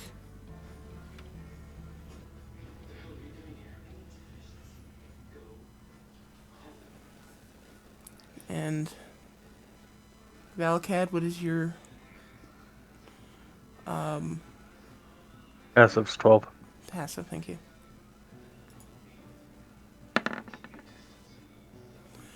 Okay, Mello, as you try to steal a look at the recipe, you kind of lose your balance and bump into Valakad, and Edian kind of stops talking and looks at you, kind of gives you a, "Are you okay? Is there something you need?" Excuse me. I've had a little too much to drink this evening. And he walks away. Okay. Um, you may want to try to rein in your fellow. He gets too boisterous around other dwarves. They may not take too kindly to his energy.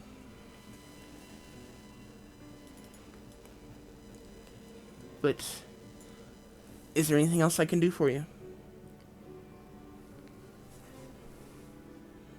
I think that'll suffice, and I will pull out that bag that Biddle gave me for my father, Mm-hmm. and give that to him. The whole thing? Yep. Oh, okay. He kind of he's reaching for it, and then it clicks what it is, and he's like, "Oh no, I can't take any. I can't take any payment. I'm sorry. It would be wrong of me to take a payment for helping a chosen of Vestra."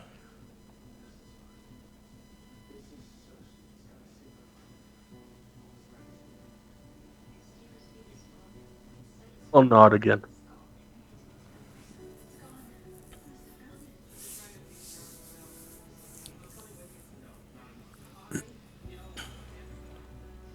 And then look rudely back over at the bard.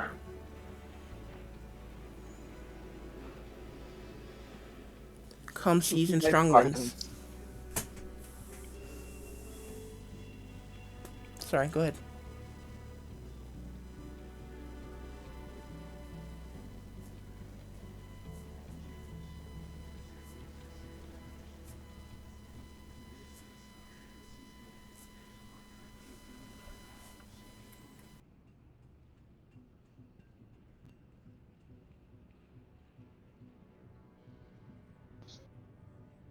Or repeat the saying back to him Okay. with my head bowed. Okay. And then raise, or then stand up.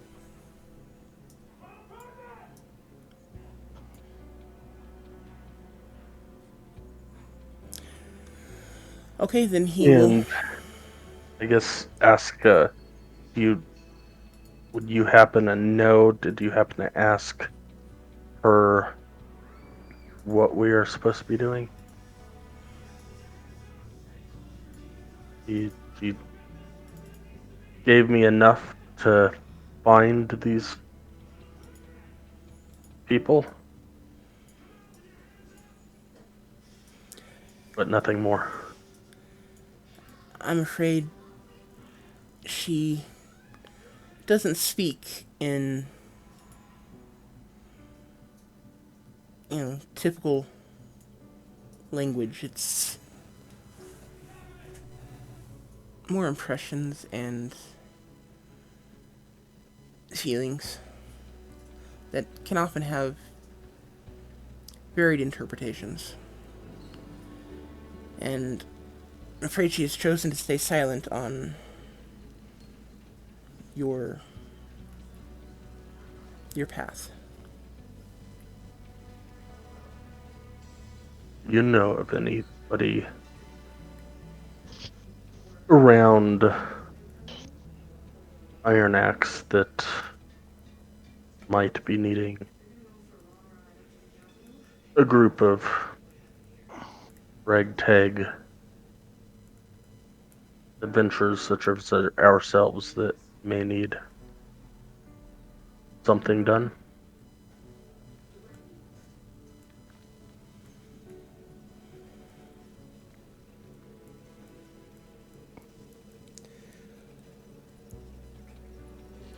Not that I'm aware of.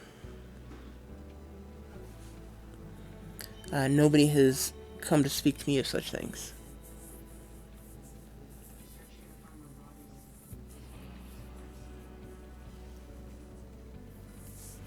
But I will certainly keep you in mind if somebody does.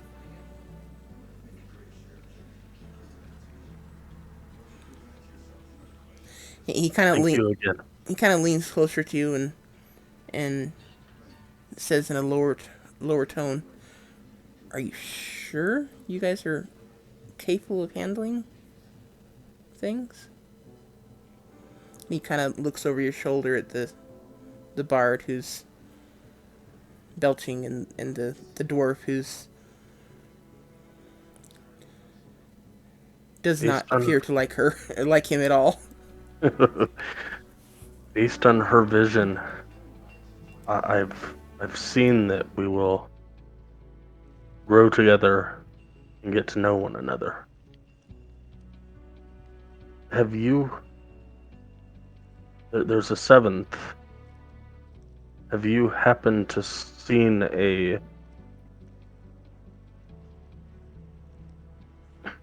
I don't. Have I ever seen a dragonborn before? I'm guessing probably not, but No. um, have you seen a? He he looks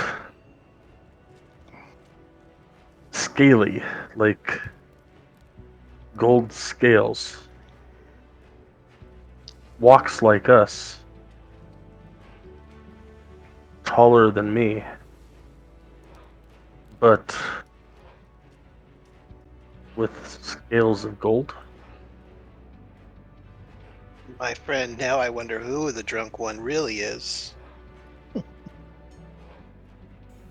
And he does kind of give you a confused expression. He says, I'm afraid I've not seen one with such an affliction. Um,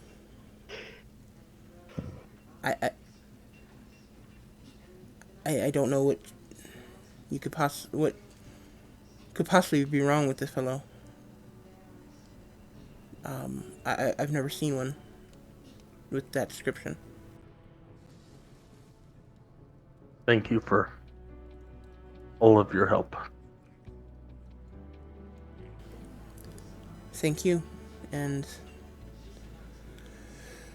he kind of looks at your assembled group and says, "Good luck."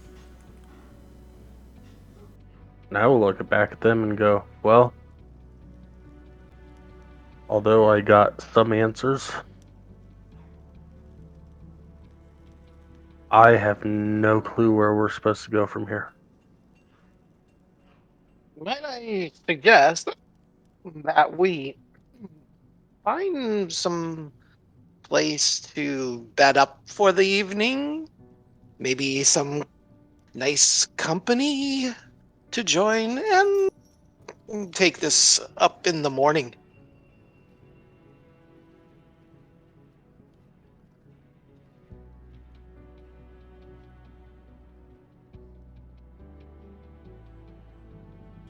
What time of day is it? Well, that would have been a good question to ask.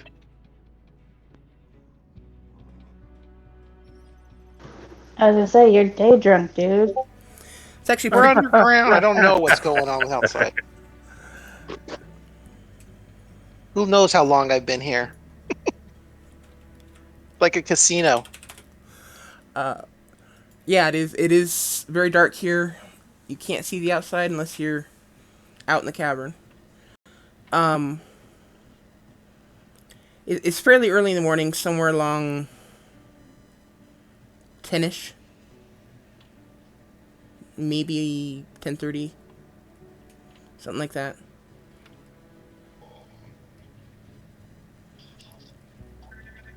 I look over at Belcat and I ask, during his dream, did he tell what was the skill of the individual we are seeking?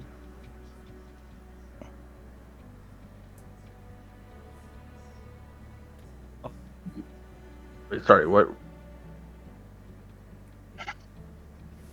What is the skill? What is the trade? Like myself, I'm a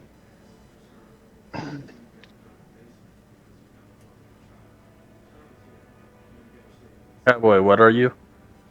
I forget. like the main clerk. Paladin. Um, in my vision, he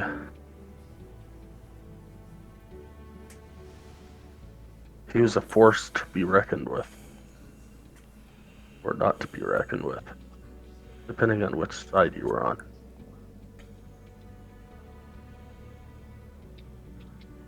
That don't help me know my question though.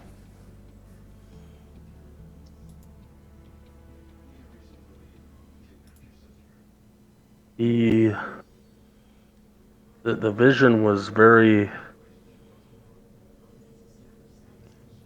cryptive. I saw all of you. I know that we went places and did things. Parts of it I remember what we did, parts of it I don't. I know bits and pieces about each of you enough to recognize you on first glance. Okay, then my character has no. Okay, outside of character, I have a way to ask a question, but inside character, he doesn't. So never mind. Do you have any landmarks that you've seen that we should be looking for to go to? What? Pretty much what you saw in that dungeon crawl was what you saw. So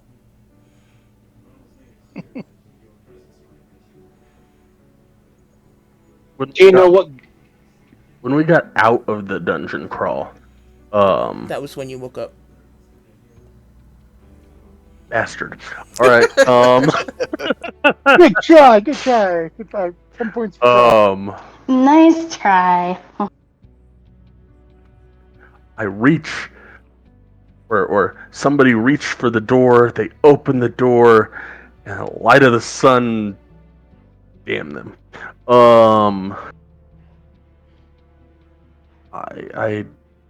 I don't. I can't. Do you know what gods were involved? Why don't you pray about it? Maybe you should go to sleep and see if you have another vision.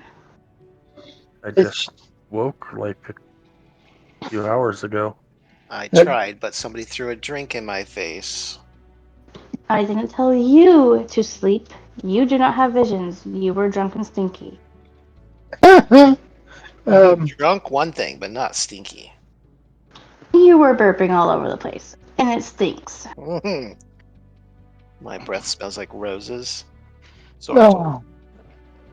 no, No, that I no. cannot. Which gods were part of your dream?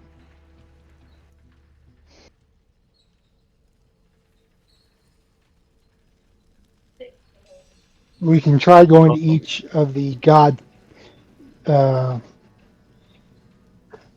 Chapels. chapels to see if you know that's missing. Because we've been to the bar and you didn't see him there, and we've been to this chapel and he isn't here. So we can try the other chapels, or because you're saying that he had golden scales, and I have never heard of a golden scale anything here, so I'd assume he'd be outside of the city, but I could be wrong, or at least not in this. I know it's not in my temple, so I do not know about this temple.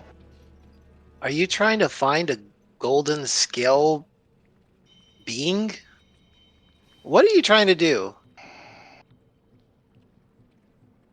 I just like I saw you last night in my vision. I saw this being with magnificent golden scales, but I've never seen a creature such as this in my life. Hmm. Mellow, in all of your Maybe travels, have you not seen a creature like this? no. But I'm wondering if there is some study, library, something here that we might be able to go to, see if we can find any kind of information about such kinds of creatures and where we might find them.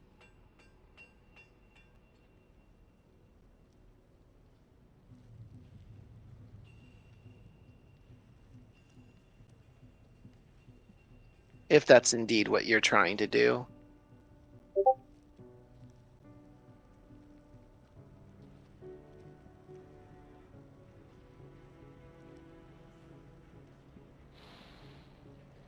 Just a suggestion. I'm fine sitting back here trying to get some snoozes in without having drinks thrown in my face.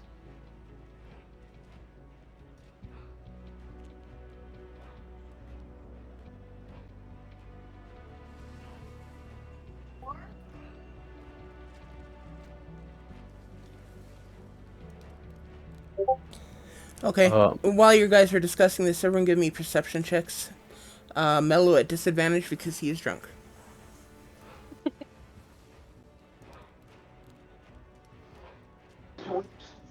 He is taking care of a puppy really fast. or is it advantage because he can see 12 of whatever he's seeing? You think he's that drunk?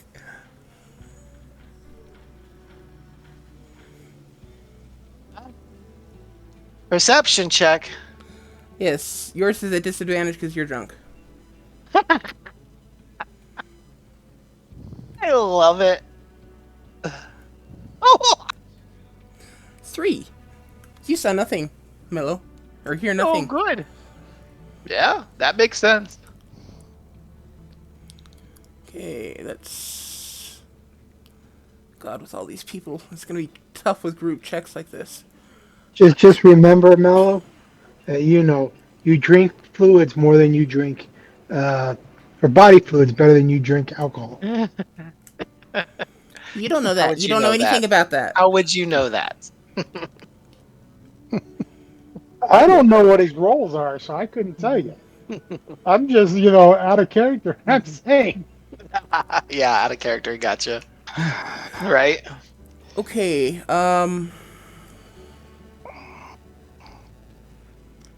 see, Valakad, Aramil, uh, Riordan, and Miss Farah. So basically everyone but Murinar and the drunk one. Drunk one.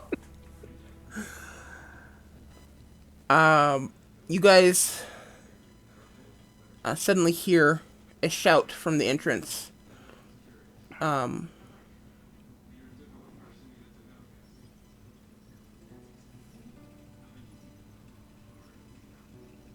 it's one of the guards at the entrance to the city where you guys just came in from, and he shouts, um,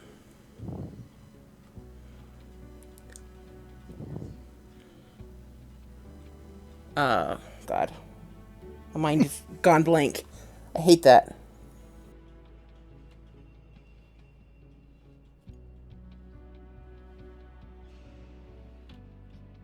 Completely forgot what he's doing. He shouts,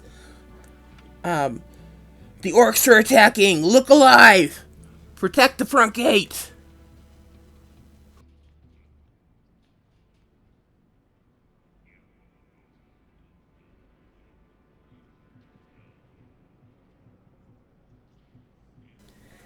And you start to hear the sound of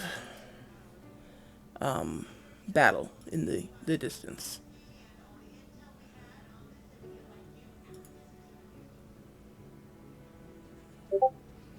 Well, are we up for some fun, people? Well, I'm gonna go help protect this What are you stone. guys talking about? Well, if the place is being attacked, I mean, we can go have some fun. What place is being attacked? What are you talking about? Down the hall. Yeah, The shouting. I'm headed that way. Everybody's shouting. I'm not gonna yell like you guys anymore. From the south, Hey, Reardon. Sorry. somebody smack that guy and knock him out. He's going to be more trouble than any help. Uh, I tried to throw stuff at him, but he just still drunk. south from there, Reardon. Going. Sorry. I stick my head out so I can Go hear if south? these guys are drunk or not. Okay, well, I can go south. It's south. Do I hear it? Yeah. Once they point it out, you can hear the shouting and such. Wrong way, Miss Barra. Oh, I thought I knew where I was going. Don't we have to go east first to get back to the main corridor? Out of this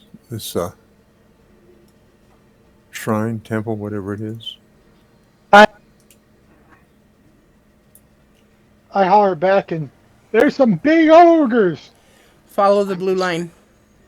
I'm just following this white-haired man. And then I step to the side so that everybody can pass and I can get behind them. Because them things look big and ugly. And I'm saying, nope, nope, I'm not going out there, nope. Oh, I finally see him in front of me. Oh,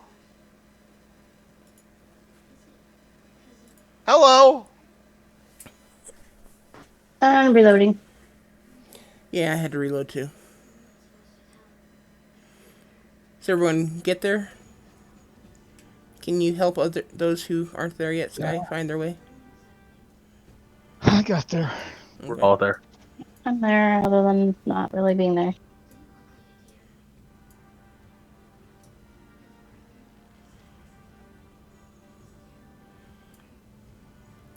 Okay. Oh, Can I get I touch who's ever right beside me because Mello kept running on forward before I could get him and give them guidance.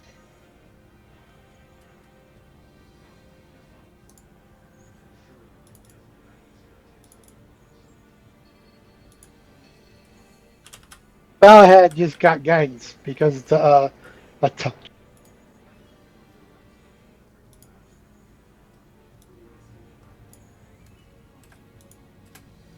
Okay, everyone go ahead and roll in for initiative.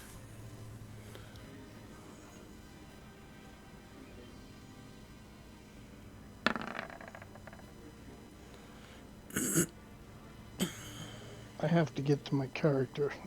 It shut down on me again. Yeah. It's so much fun. Sorry, I will cut this into smaller pieces.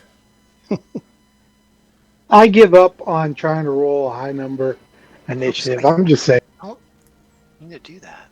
Sorry, guys.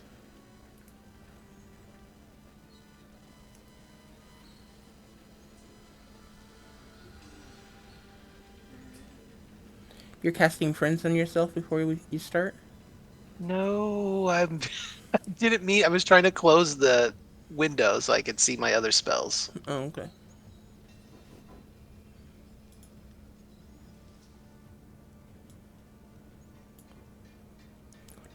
Three, four, five, six.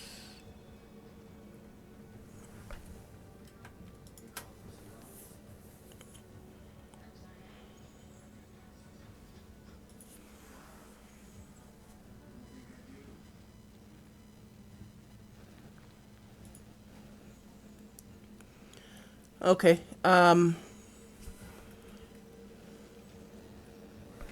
Crap. That's really low.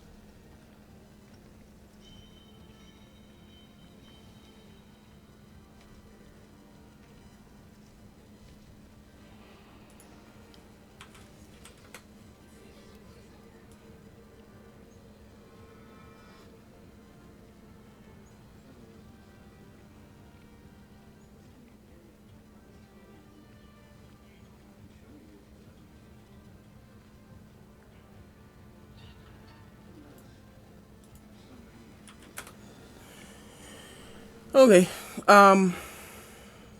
Aramil, looks like you're starting us off. All right.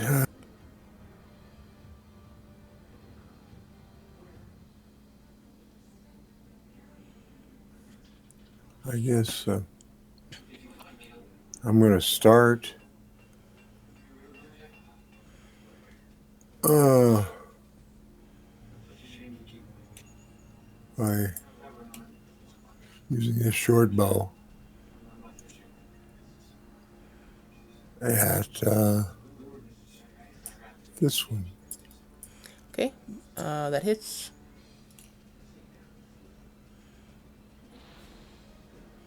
Okay, 7 points of damage.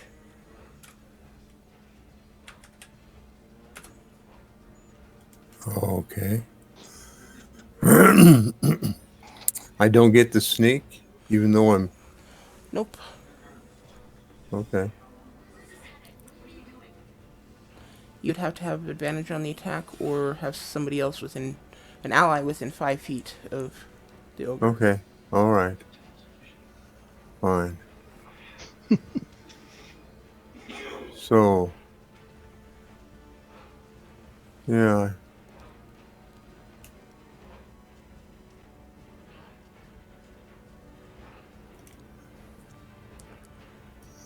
I see that. And then I'm going to move back here. 3, 4.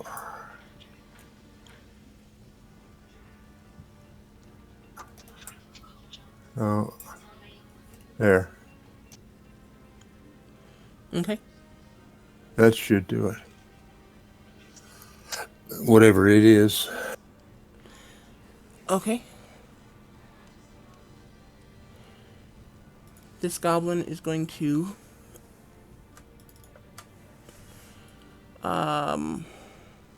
shoot at Aramel since Aramel just shot at the ogre.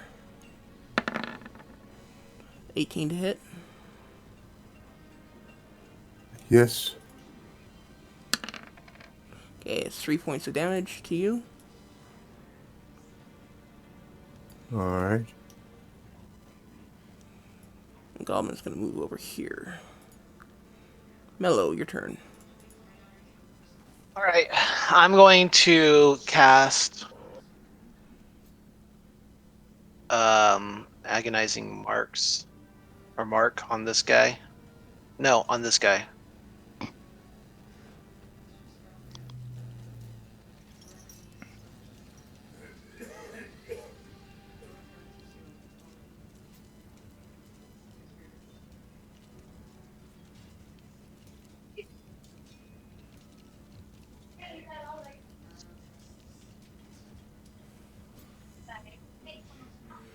Okay. What does your agonizing mark look like?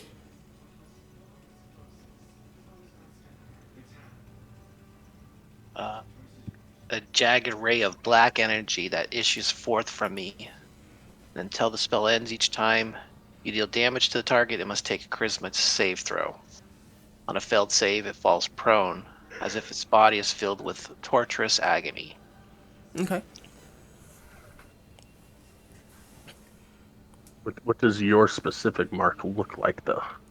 Yeah. I don't understand the question. The mark that you leave on his body is Does it look like a skeleton? Does it look like a cross or upside down cross? Does it look like fire? What is your mark? What do you imagine when you imprint this mark on it? Oh, a, s- a smiley face. okay. God. There is now a smiley face in the middle of this ogre's forehead. Yeah. Okay. And then for my bonus action, I'm going to cast the Bardic Inspiration on Raiden. Okay. It's a 1d6 at this point, right?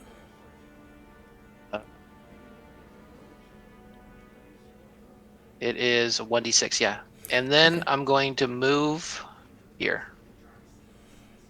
Okay.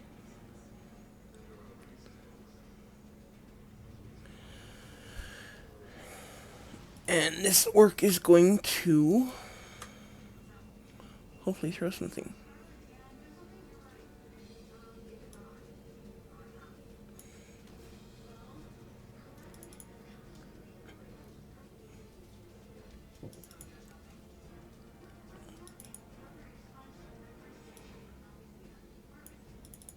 Okay, he's going to throw a javelin at Riordan.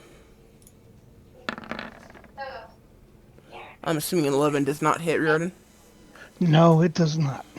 Okay, so it flies past you and just kind of skitters down the hall. Okay, this goblin is going to shoot at Riordan as well. Well, you're kind of up front. Assuming a 9 does not hit you. Okay,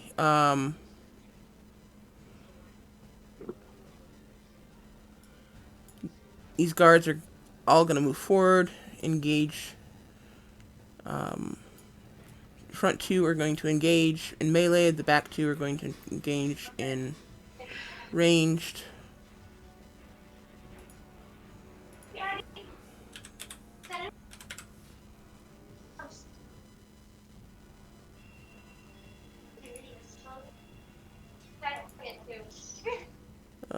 Where is it? Where is it? Where is it? There. Let's see.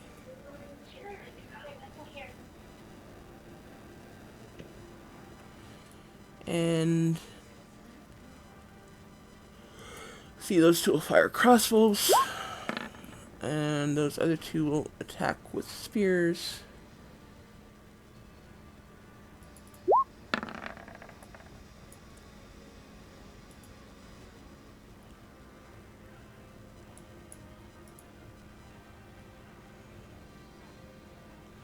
Okay, and they do some damage. Some hit, some miss.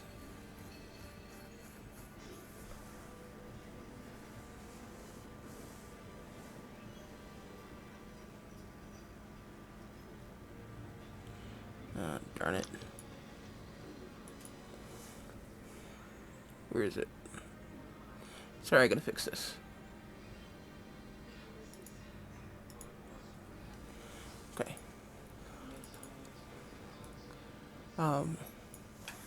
Okay. This one is going to... This one here is going to reach and grab Miranar by the collar and say, "We've got this handled. You and your group evacuate people to the back exit. Get out of here, now." And then she's going to charge forward here, along with this guy, and both of them are going to shoot again. They're going to shoot at the ogre. One hits, one doesn't.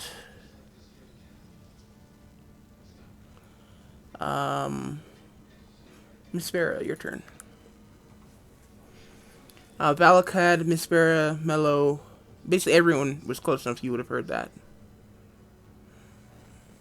That we're supposed to leave and evacuate people? Yes. It's your call whether you want to listen or not.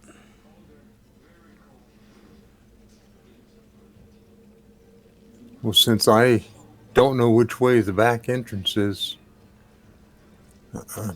Oh, yeah. I'm Is just there going to stay here.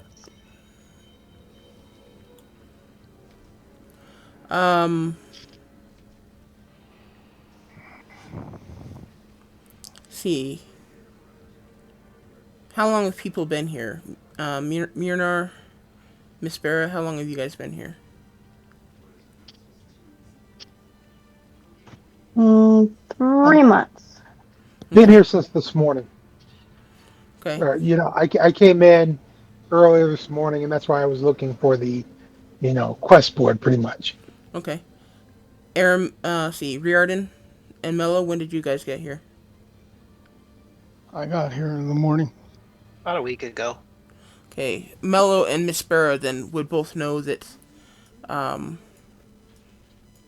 there is a back entrance through the barracks to the west of the tavern.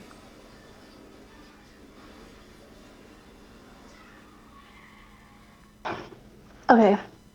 I think we should do what they said and start helping to evacuate people and head to the back entrance.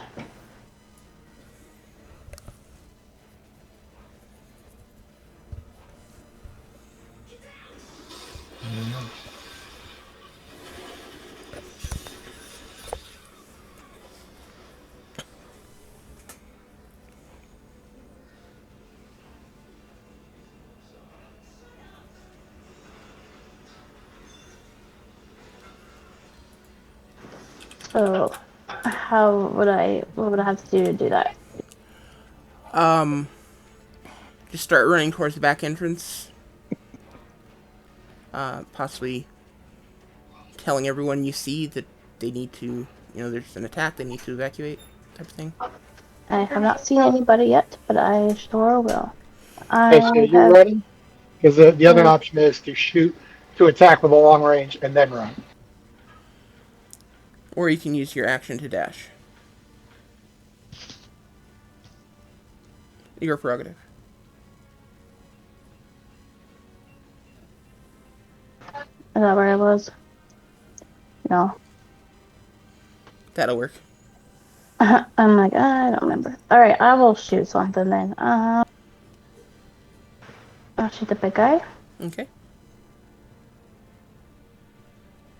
I'm trying to find it. Hold on.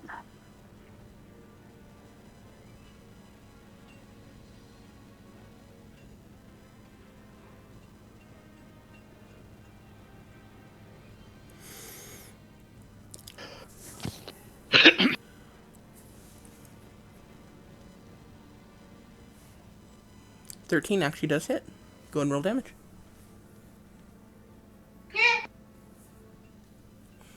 Okay, 4 points of damage.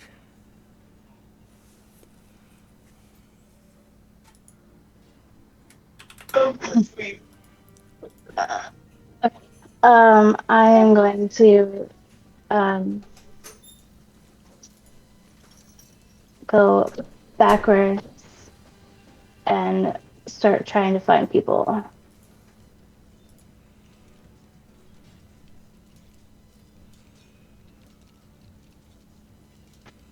Okay, okay. Okay. Riordan. Your turn.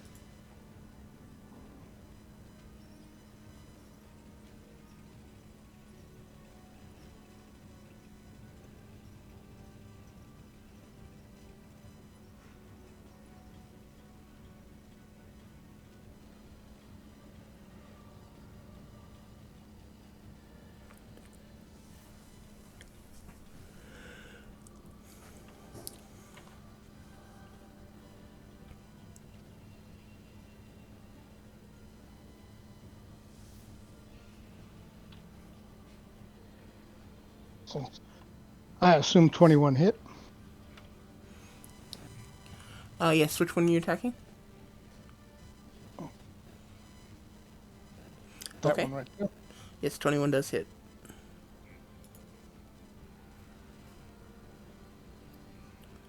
Okay. I'm going to count the guards as your allies. So I'm going to go ahead and give a sneak attack on that one. Okay. Okay, anything else? Yeah, I'm going to move to the back to start helping people get out of here.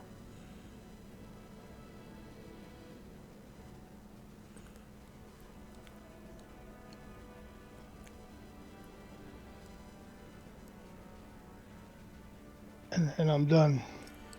Okay.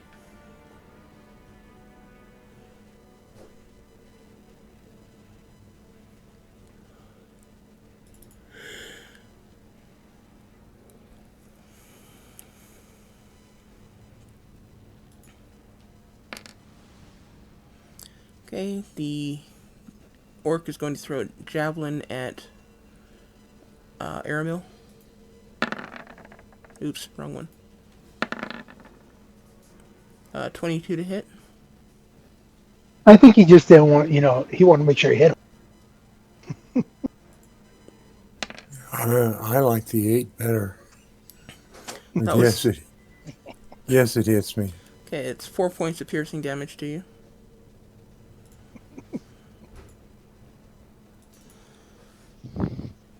And then Valakad, it's your turn. Okay, my token is not reading the damage. Click off it and click on it again, maybe?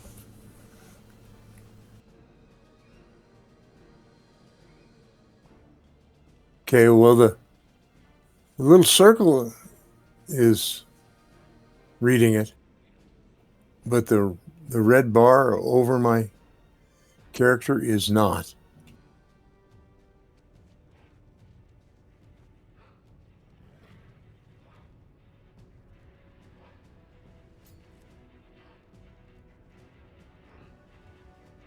And that's odd.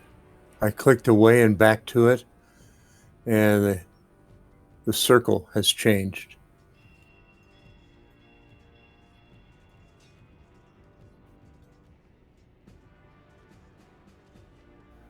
Don't think it likes me. I need to refresh. Maybe. Yeah. How do you refresh? Do you completely clear it away and relaunch it, or? Control R or the little circle thing up in the top of the browser. Control.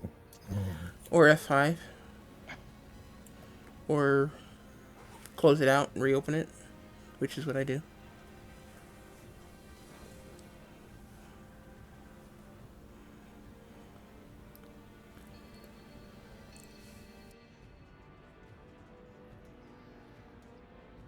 But Valakad, it's your turn.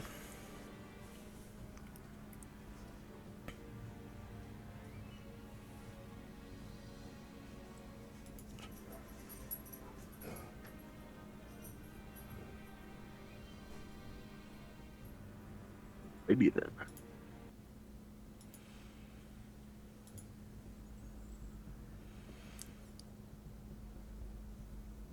You guys like this better for combat?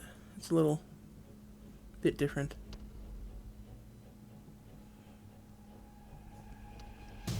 Yeah, it's different.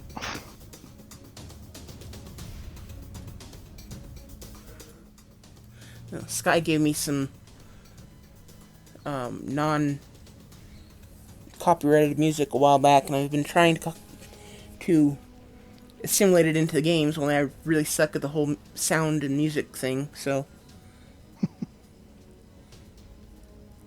I mean, I think he gave that stuff to me like a year ago. I'm just now trying to get it into the games. Well, I don't really care a whole lot what music is there. I just, dead air just somehow seems wrong. I understand. Anyway, Valakad, your turn. I will cast Bless on that one, and that one.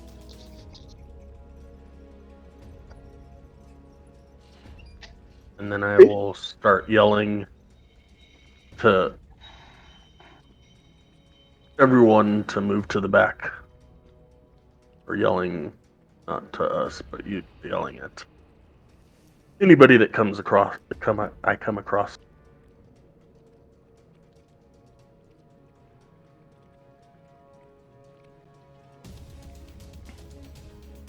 That will be the end of my turn.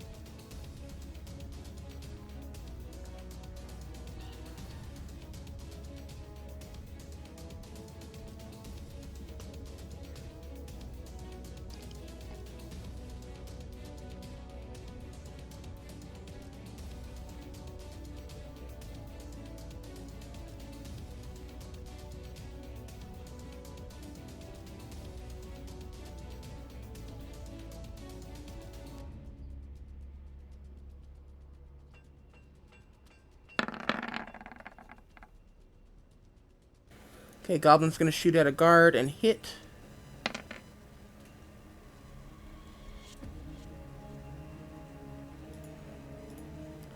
Okay, and this ogre is going to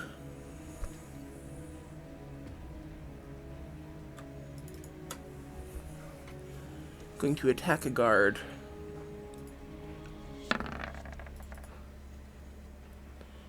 Hit.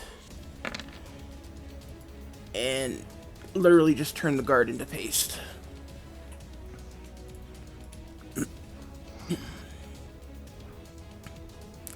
Myrnar. What are you doing?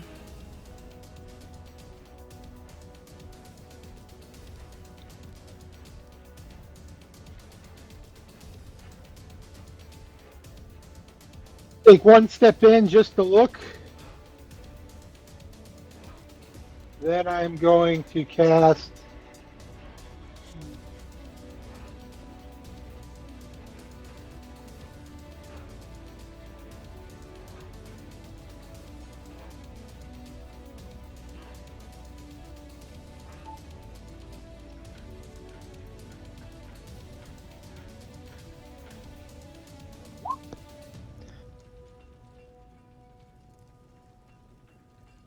on that one, and that one.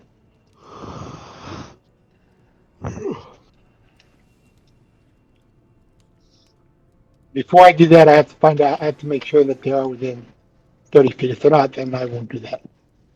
Nope, they're not. So, okay, never mind. I won't cast that one.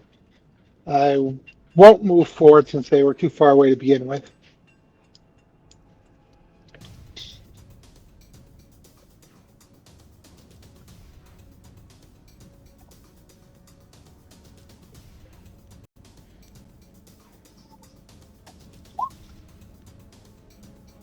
On that one,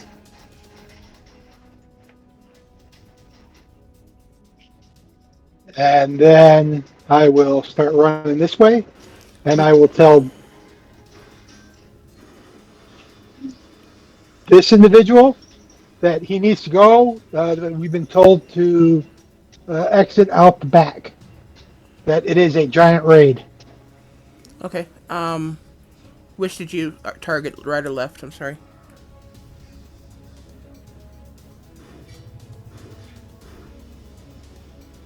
Okay.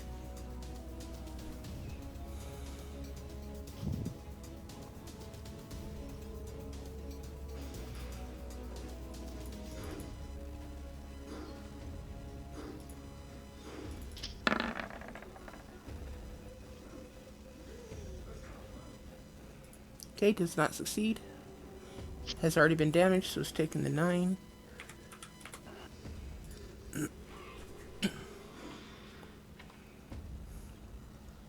Okay, and that one, as you say that, she kind of nods and turns to start running.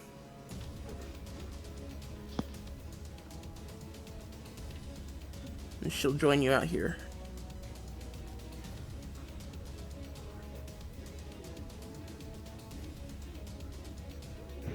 Luckily, she was already on a couple boxes. All she had to do was walk over.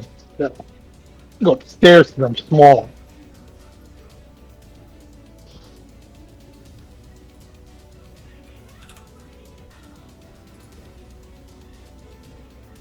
Okay, anything else? No, that's all I can do that I know of. Okay. Don't forget that Valakat has bless on him. Or not bless, but I know, it's listed there. It's showing.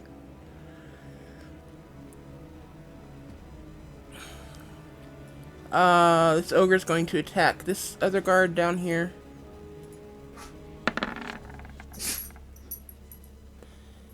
And it is going to slam into the ground, and everyone's going to feel the earth shake beneath them.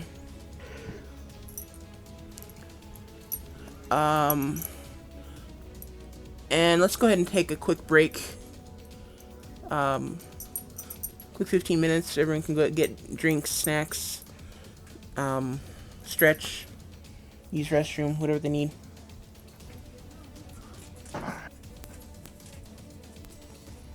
Okie dokie. Sounds good.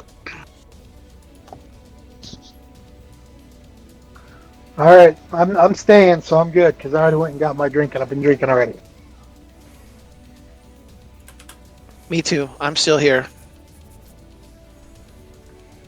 Okay, well, I'm AFK, so.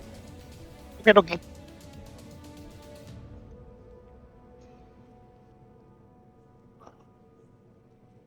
Wonder if he paused the recording. Not usually.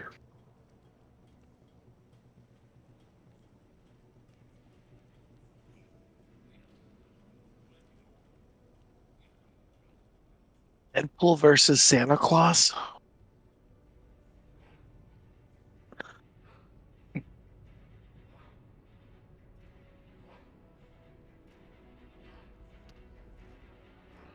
Or what versus Santa Claus?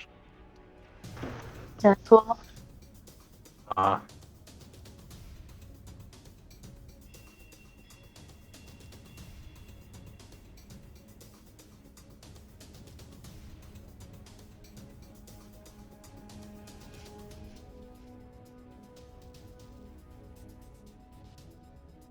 Yeah. Oh, He's obviously watching it.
I'm back.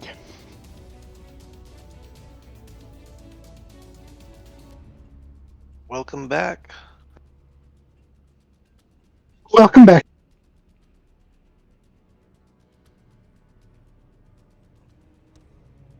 Yeah, it was a good thing we took a break. I had to do my nightly chores.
Okay, is everyone back?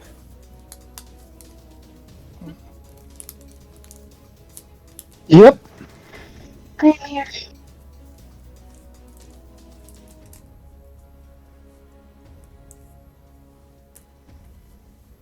Never left. Okay. I'm here. Oh, I'm here. my mic was muted. I'm here. Okay, I think that's Cowboy, this is probably the quietest I think I've ever heard you. Yeah, it's been Or very not have nice. heard you. It's been great. Keep it up. Oh. Thumbs up. Just kidding. You know, I don't think I've actually heard Cowboy yet tonight. I'm not there. Therefore, my voice is silent. Okay. As long as you're actually here, though, and I didn't miss you not being here. That's all. Well, I've been in and out. Are you following the action on my token? I think I heard White say that to begin with. Yeah, whatever you can see, I can see at the moment. Okay, gotcha. Which you can't see much, so. No. I went into my normal hiding shell. Oh, trust me, he can see a lot more than I can. But technically, in all fathoms of, I'm not supposed to see any of it or know what's going on. So I'm playing dumb. Yeah, but I didn't want you literally just staring at a Not black screen the playing. entire time. I was gonna say playing dumb. Just What are you talking about? Yeah. Just I've been kidding. playing Final Fantasy VII on my Steam Deck, so.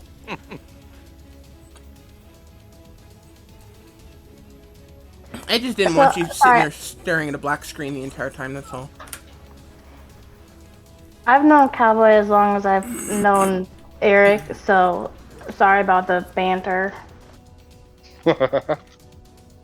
That's okay. It's to be expected. Um, but let's go ahead and continue. Aramel, it looks like it's your turn.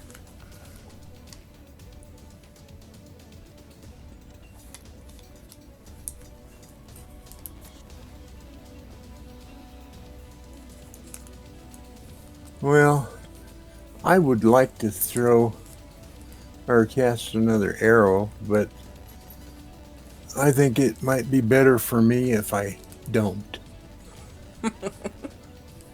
So I'm going to run. 1, 2, 3. Well, okay, dang it. 1, 2, 3, 4, 6.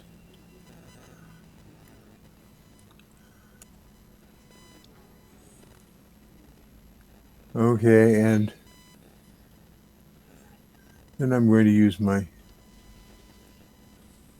action to dash further.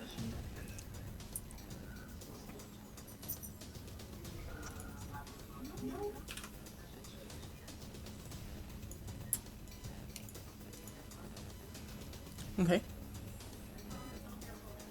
And I think that gets me probably out of the immediate danger. But no guarantees.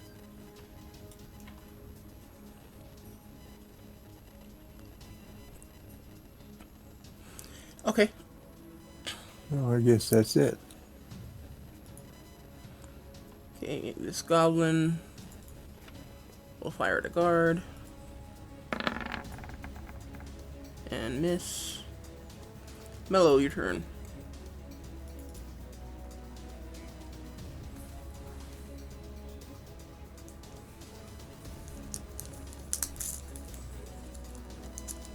One, two. I see you. I'm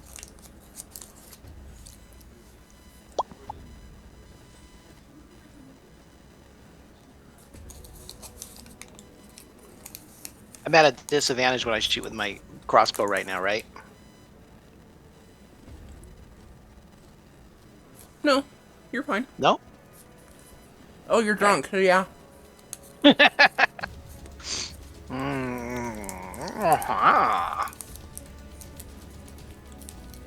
What the heck? I'm gonna take a pop shot at it. This one. Okay. That hits. Hey!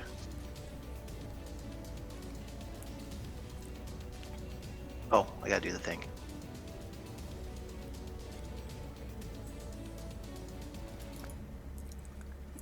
And I'm sure an ogre has gobs of charisma. He fails and falls prone. Falls down to the ground, screaming and bellowing in pain. You can kind of feel the ground shudder beneath your feet, Mellow. I laugh.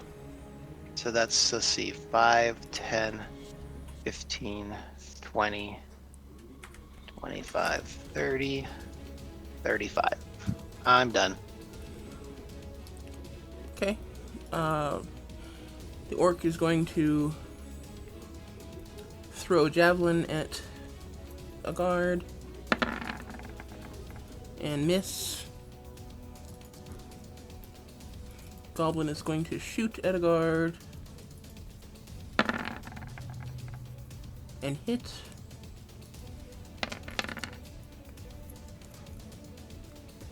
And the guards all going to attack.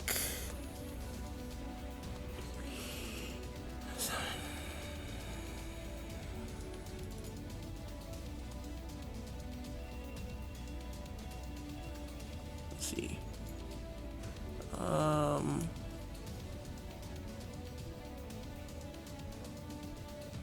This guy will run forward. Oops.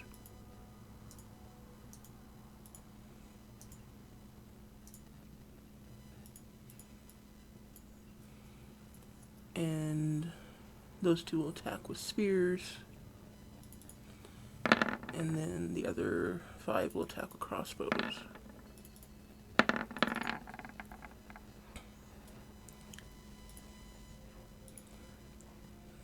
Let's see. Miss. Oh, damn it. Every single one of them missed.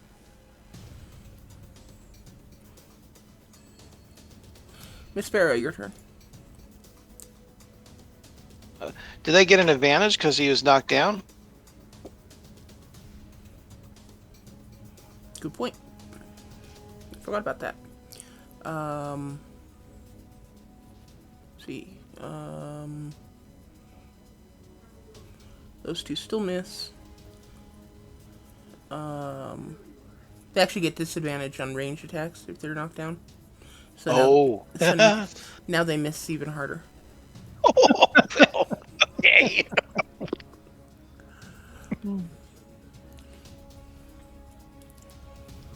Miss Sparrow, it's your turn. Okay, I'm just going to keep going backwards, see if I can find anybody.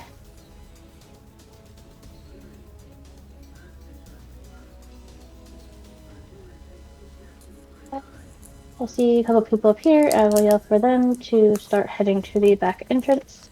And that is my turn.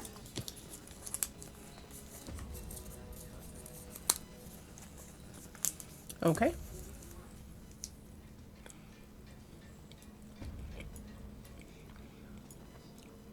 They will join up behind you.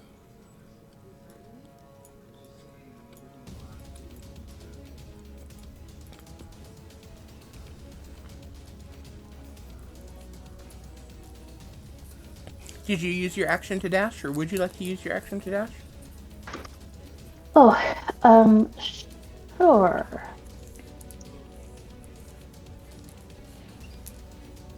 What do I have to push something, or what does that do? Just say you want to dash, and you get to move your entire movement speed again. Oh, score. Wow.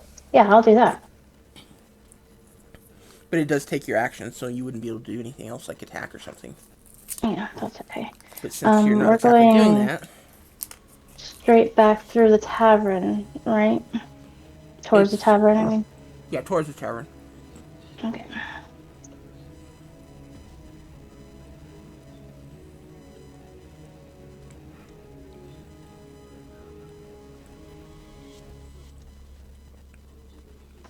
Okay.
Okay, you should now see a blue line of your path. Oh. Do you see it? Yeah. Okay.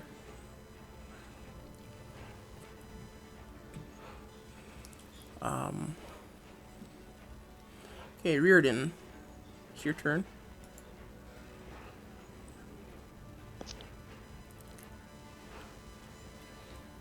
I'm going to attack this guy.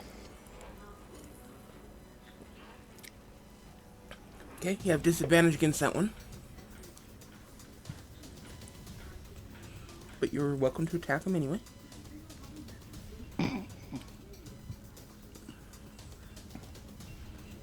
With the bow. Okay, an 8 does not hit.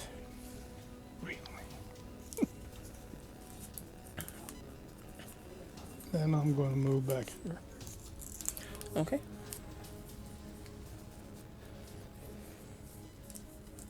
And each time I pass a hallway, I'll holler, okay, you need to leave now. Okay.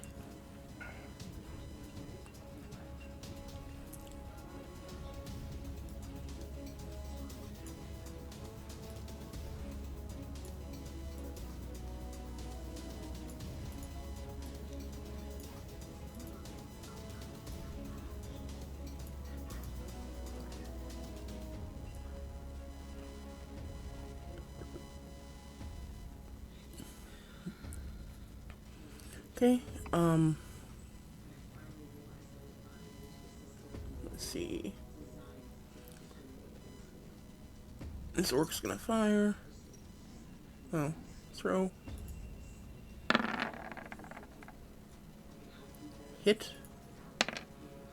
Do some damage. Alicad, your turn.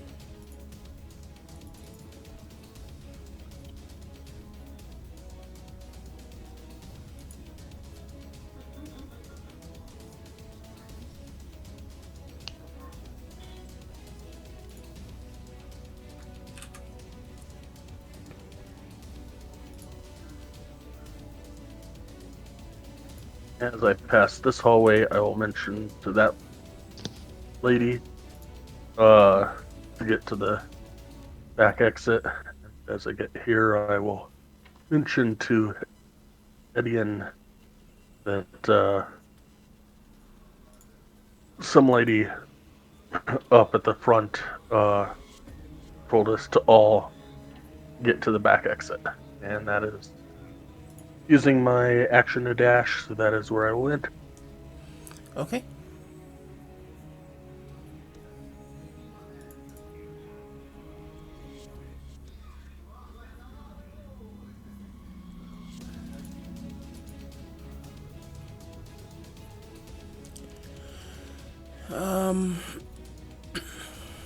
See, this goblin's gonna shoot.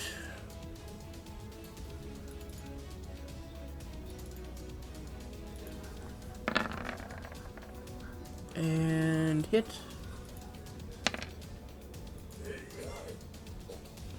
The ogre's going to attack.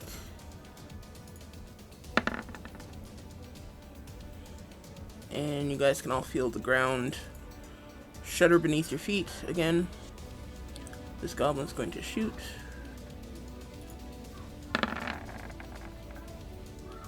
And hit. Myrnar, your turn.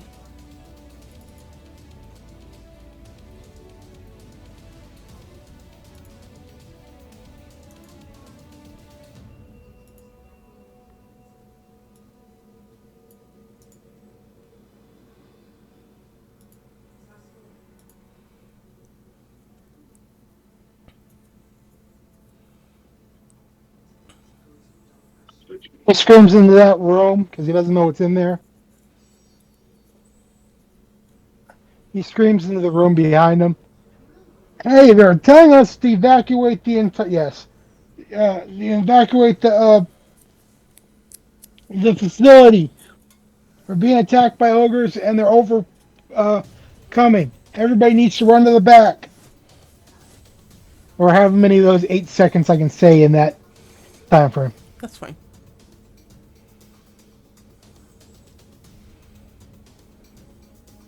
I can keep going because I'm not actually doing anything, so I can.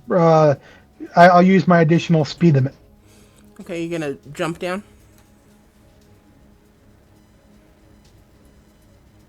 No, but I am going to run around it. Oh, okay. So that's 10, 20.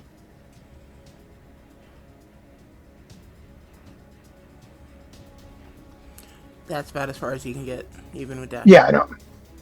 That's what I was saying. There's 30 is what I get, so.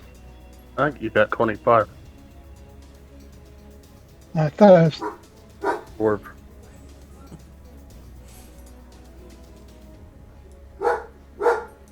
Thank you.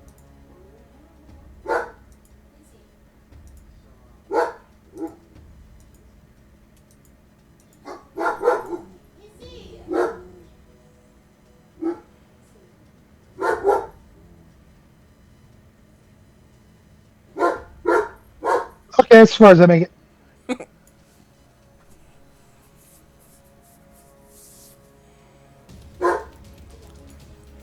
Okay. Um. Okay, with Miranar. Ogre's gonna go try to kill another dwarf.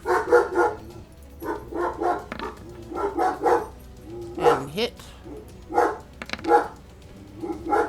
Ouch. Another dwarf turned to paste.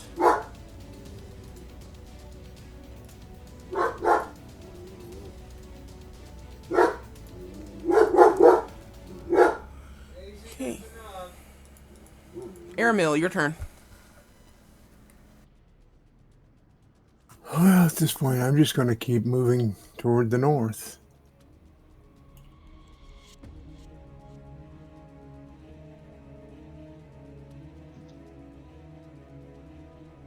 And my bonus action.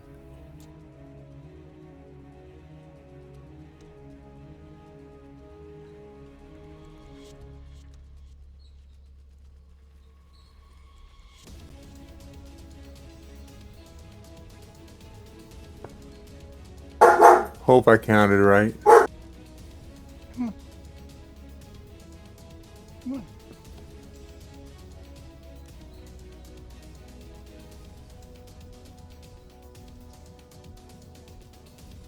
That's all.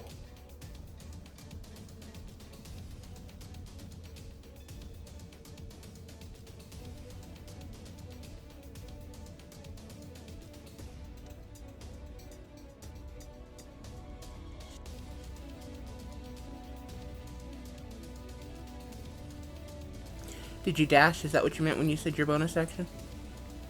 Yeah, I'm Okay. sorry. Just checking. Dash. Whatever it is. Okay, Goblin's going to attack. Miss. Mello, your turn.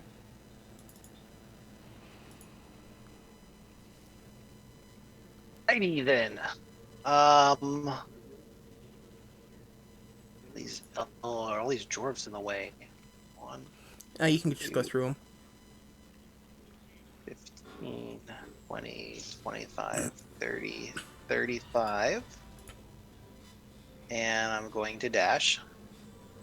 I just keep, okay, I'm following these guys. I know where it is. I know where it is. 5, 10, 15, 20, 25, 30, 35. And my turn is done.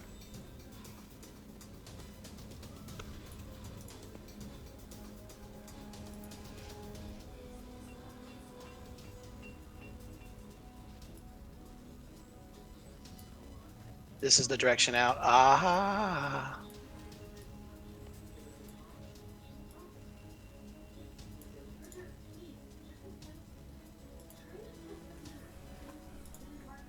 Okay.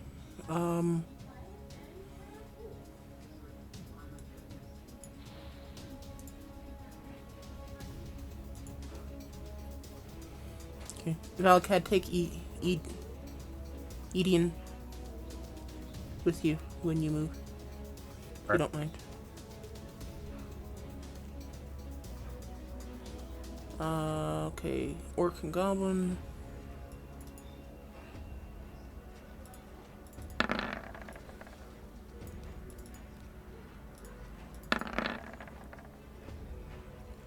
Okay, both hit.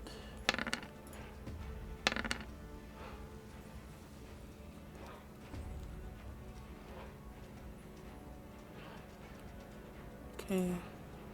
That's another guard down. Guards' turns.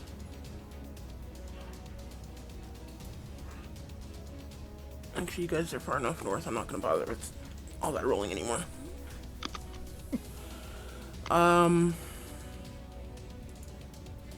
Miss Sparrow, it's your turn.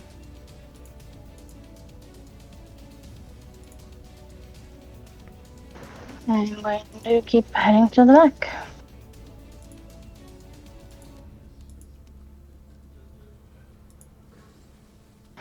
And I will use my dash to continue.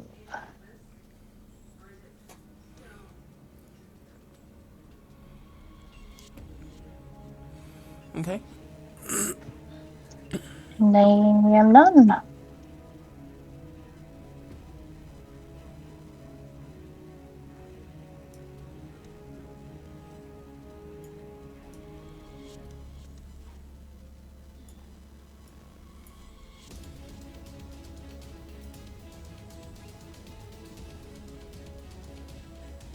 There you are.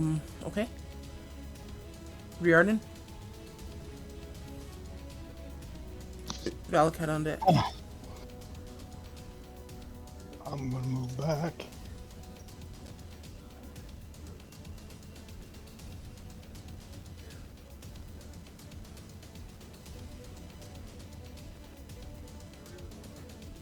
And use my dash.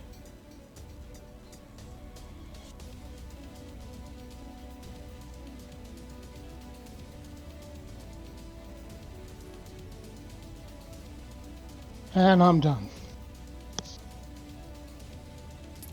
Okay. Valakut. Myrnar on deck.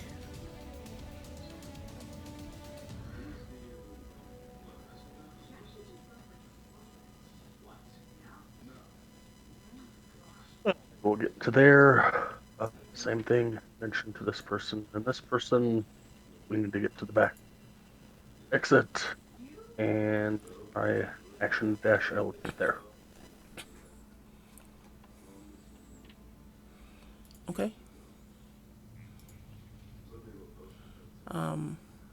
They tell you to continue, and they're gonna go reinforce the guards at the gate.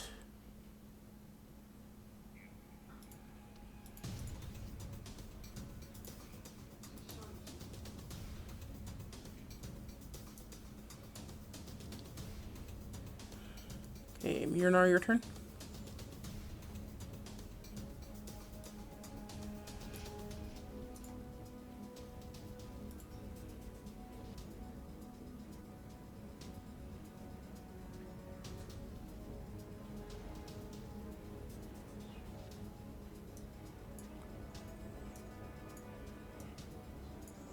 That's mine. I did a dash with my extra to get that far.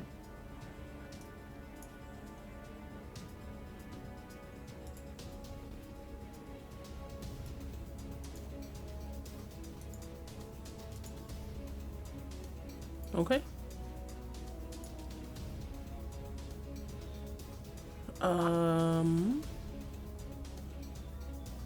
Aramil. Yes, I'm just going to run and dash. 1, 2, 3,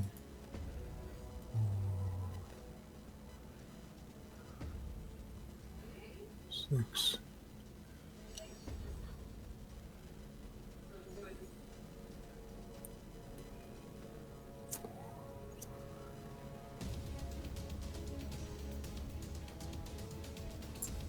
Oops.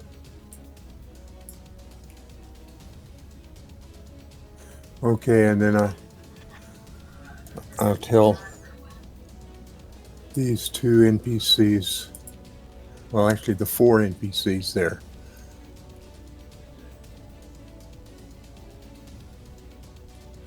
Okay. that they need to go to the back entrance.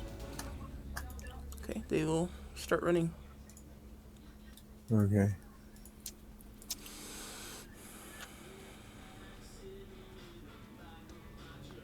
And that's the end of my turn. Okay, Mello. All right. 1, 2, 3, 4, 5, 6, 7.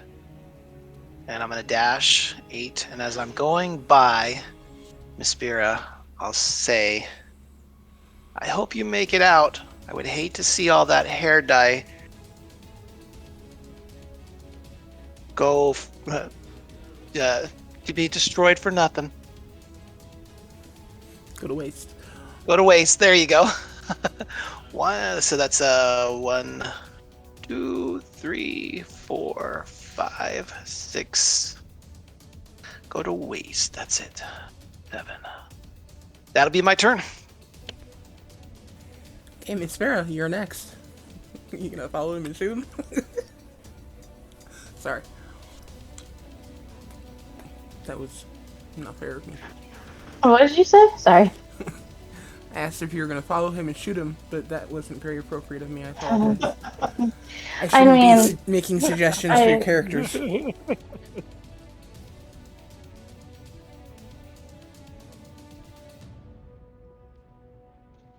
um I will dash, and as I go past Mel, I will swing my purple hair and hit him in the face.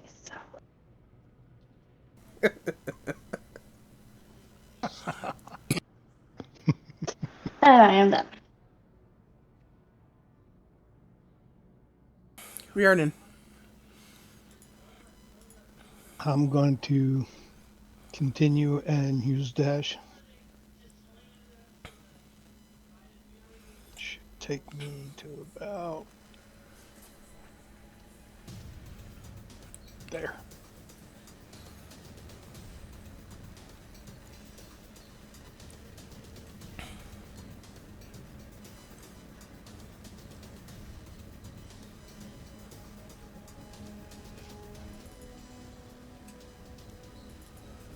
Okay. Valcad. And I'm done. Okay, Valcad.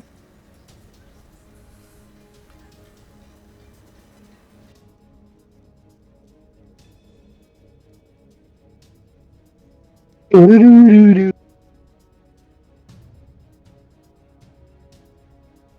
That'll be action dash. Okay, Miranar.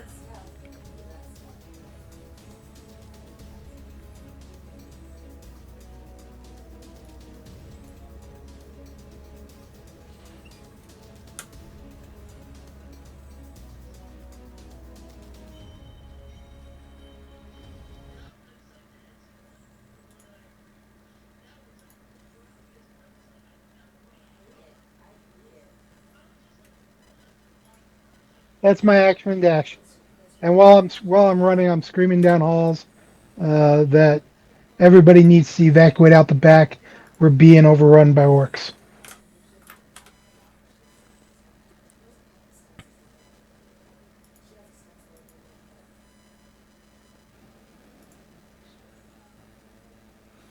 Okay, I lost my roll 20. Give me a second to get back in. Okay. So if that priest hadn't been, told before, I screamed down that hallway or the other where we were earlier, let him know as well.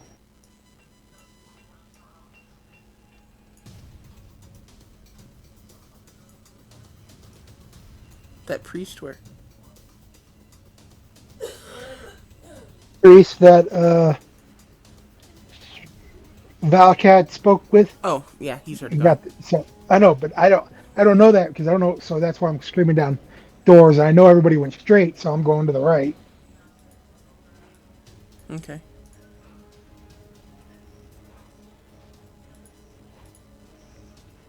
Um.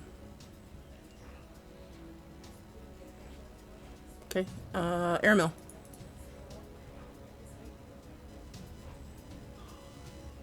Okay, just keep running.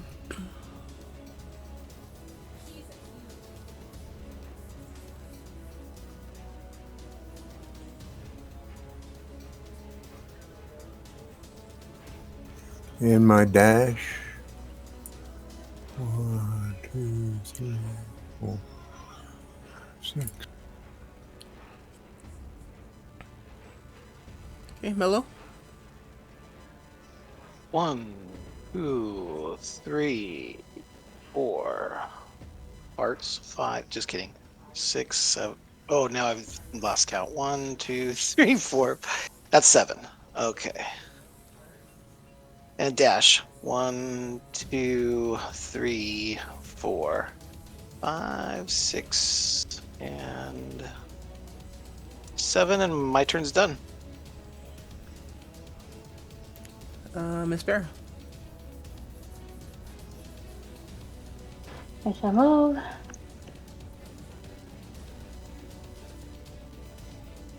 And dash.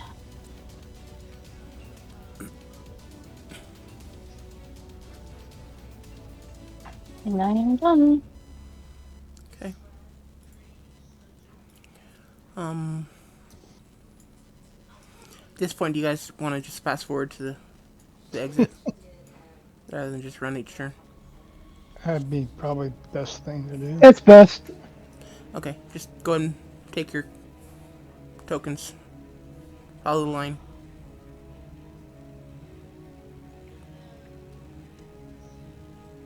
Unless you want me to pick them up and move them.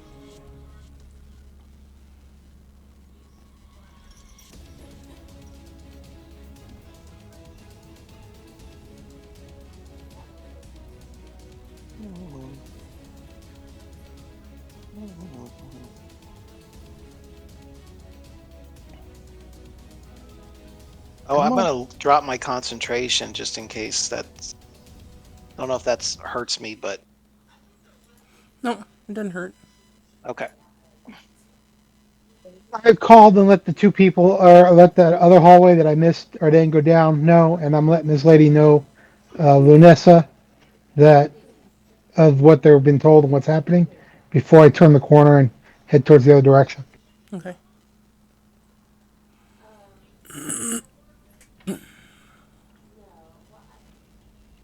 This seems to be as far as I can go. That makes sense. Because that's as far as the map goes.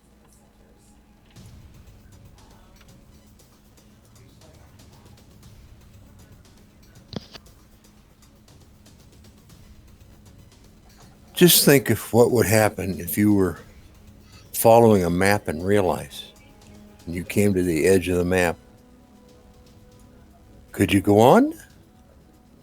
Or are you stuck? Depends on the game.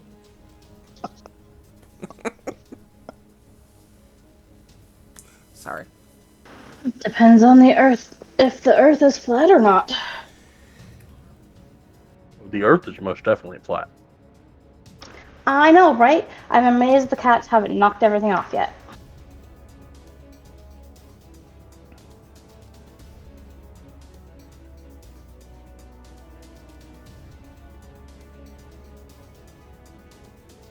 Well, if the Earth is flat and you go to the edge, can't you just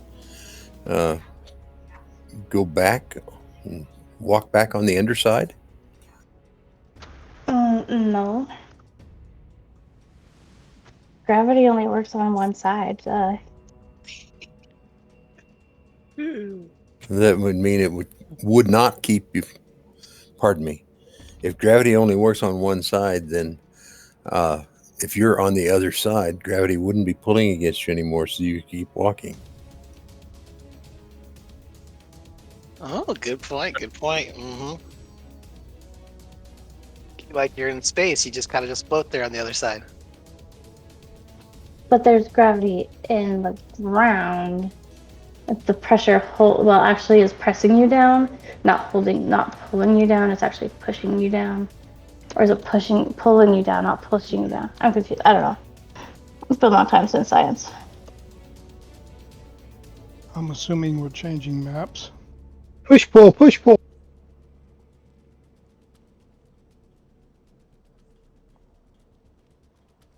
Just make sure you get an occasional twist in there and you're perfect.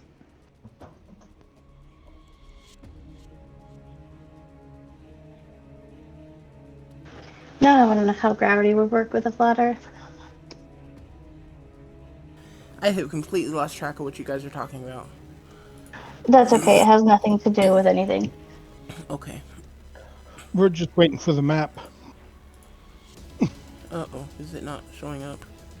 I don't have anything. Did I screw it up? I don't have anything. I screwed it up.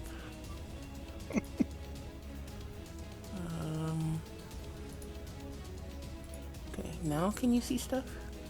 Yes. Yes. Okay. Oh, I need to switch myself. Huh? No, I still don't It's have the anything. same issue that you have in my game.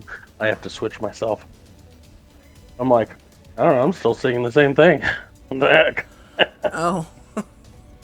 Yeah, I just select my character and hit Control L. Spend most of my time with that, like that. Can you see it now, Dad? No, I'm still black. Can you center it like you normally do, Jeff? Now I got it. Cool. Thanks. I figured that was the problem, but I didn't know. Okay. As you get here, the guards are ushering you across the bridge as they ushering people and trying to rush them to get across the bridge. We're still eastbound? Yes. Westbound. Westbound, yes. West. However,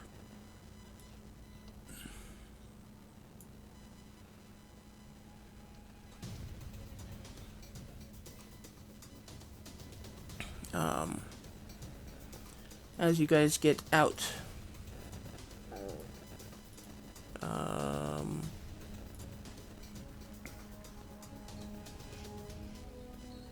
it. As you guys get out on It says, the... however, Yes, as you guys get out on the bridge... I can talk, I swear. I just can't talk and do stuff at the same time. Apparently. You get out on the bridge, and a group of enemies storms in from the left, or from the west.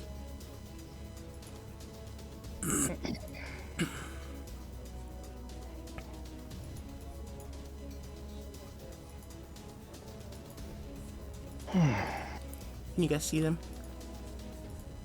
Not yet. Nope. No bad guys yet. Oh, because they're beyond your sight, that's why. Oh, now I see him. Okay. As you start running across, you see these guards rush in. They're killing the civilians on the other side. And the guards stop you and say, get off the bridge and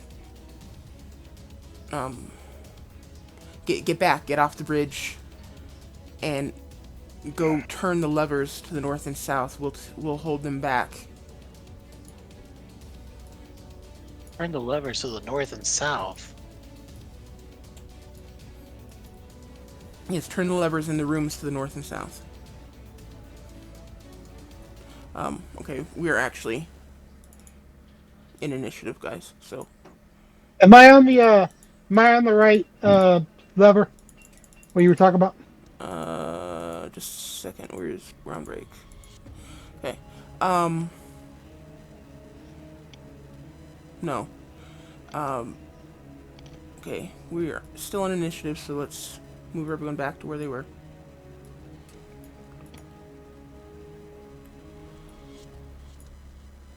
And you guys can do what you want. How you guys can do it the way you want to do it.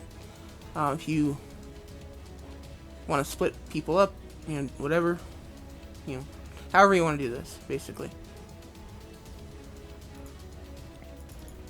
What do we do? Are these the levers they're talking about, you guys? I said in the rooms to the north and south. The rooms to the north and south. Oh. They're great big levers. You can't Oh, miss them, I I swear. see. I see. Okay, I see the entrances. Got it. I swear you can't miss them. They're huge. Hey. They take like 10 feet worth. Are we rolling initiative? Is that what we're doing? You shouldn't actually have to. It should be... Oh, yeah, actually you do need to, because I can only see this initiative numbers. So yes, everyone rolls initiative.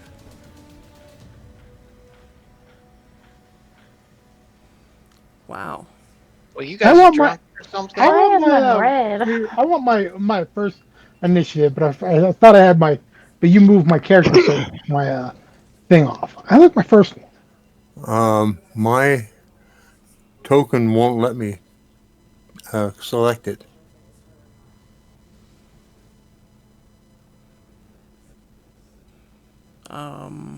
Click off it and try to click back on.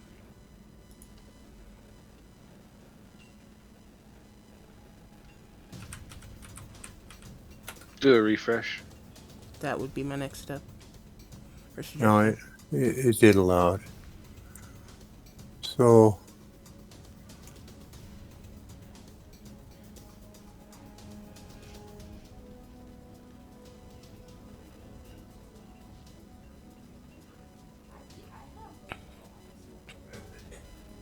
Okay. what happened?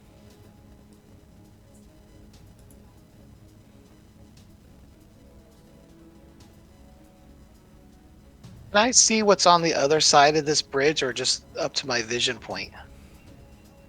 Up to your vision point. At the moment, you can move forward once it's your turn if you'd like. I see. Okay.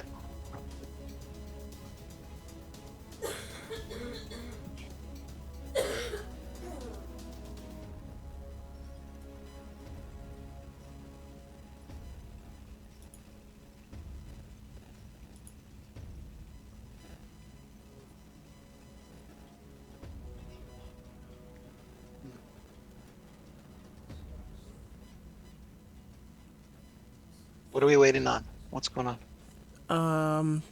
Trying to fix my Oh, okay. turn Sorry. tracker. I'll be quiet. I screwed it up.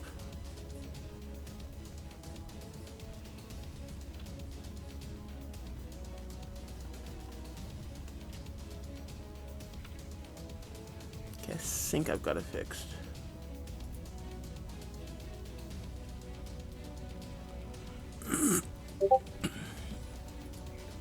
FYI, that's what I can see. Nice. Oh That's my gosh. Really? Yeah, he does not have dark vision.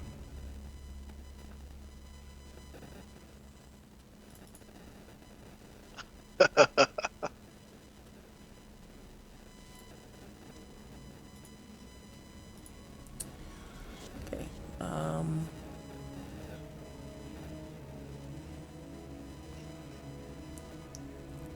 Okay, this goblin is going to shoot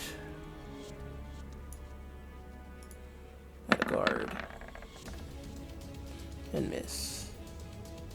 This goblin will also shoot at a guard and hit.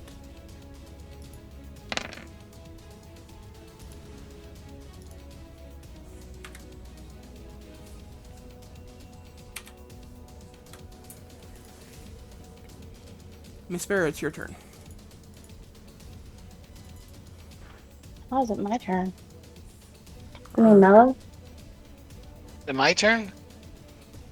Didn't you have a 19 point something? I had a 3 point something. Oh, maybe I deleted the wrong one. Yeah, I have a 3.15. Oh, okay. I take that back. Riordan, it's your turn. I was like, Everyone check the turn order to see if you can see your name in there. Garden It's had an 8.19. you have an ogre and then you have mellow. yep, that's what I've got too. That's what I show. And then another goblin thingy, and then Marinar. Let's see. Vespera's at the bottom. Mellow, and then Valakad is after Myrnar. Oh. No, I just changed mine. Mine should have been lower as well. Yeah. Okay, and then Orc, and then Myrnar is 16.12. Yep. Yes, thank you. Orc, Aramil is 13.19.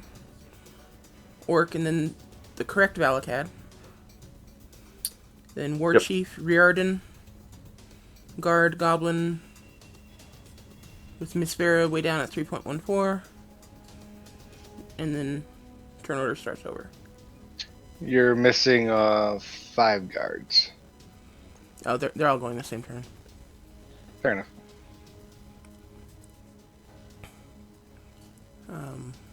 7, because there's actually 2 behind you. And 2 clerics. Then the Orger is going to charge forward. Attack a guard. Oops.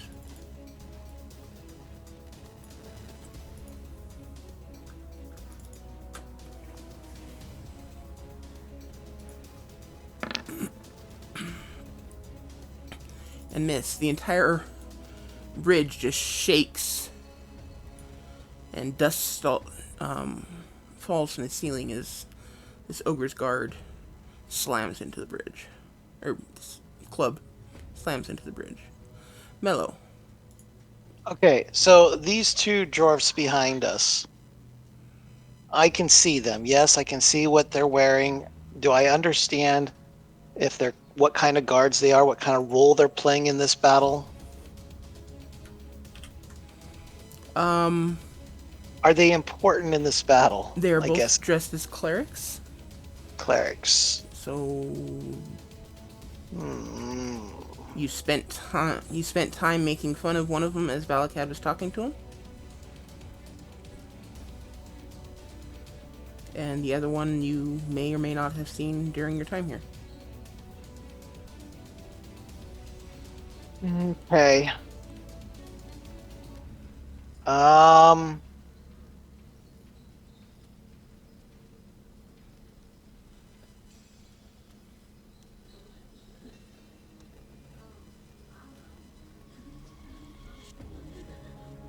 All right, I am going to try something here. Okay, so what we'll do, we're gonna cast Friend on Adian, whatever his name is, that dude. You actually cast it on yourself. No? The range is yourself. Oh, okay, whatever. And I'm yelling to him to go turn the lever up north. Get in that room. He's closer than any of us. Telling him to go turn that lever. Okay. We'll see if he does it on his turn.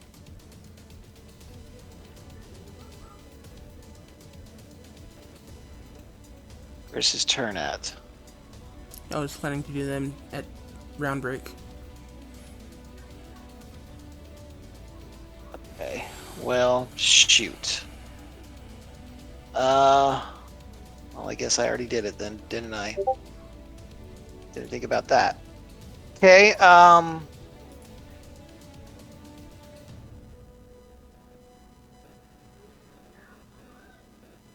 never mind. Tell him never mind, I'll do it myself. 1, 2, 3, 4, 5, 6, 7. 1, 2, 3, 4. Wait, can I go diagonal through these places? That would be 5. I would say No, no. I was counting that. No, you'd have to follow the hall. Okay. 1, 2, 3, 4, 5, 6, 7, 8, 9, 10, 11, 12, 13, 14. That's my turn. Okay. Okay, and the orc.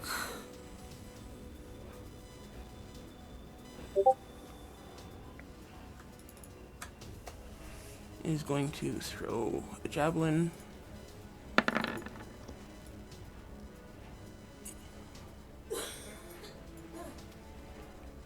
And it's going to miss a guard and kind of skitter across the bridge to stop at your feet, Miss Barrow. Miranar, your turn.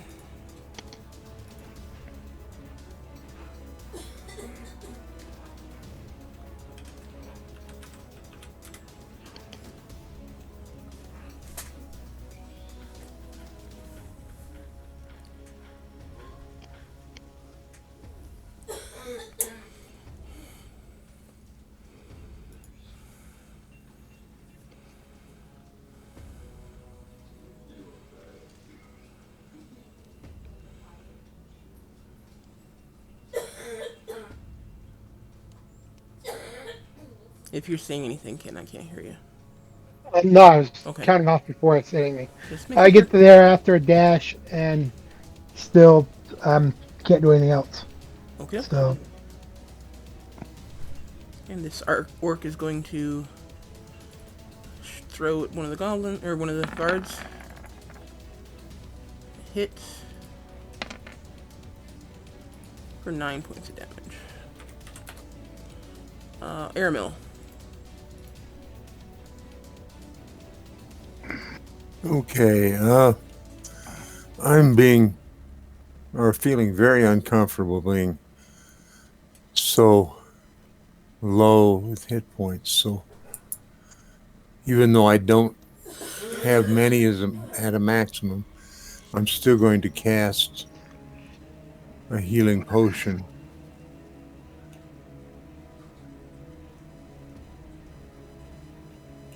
Okay. That's 2d4 plus 2. Oh, it's not on a list anymore, just to grab it. I haven't put those onto your character sheets yet.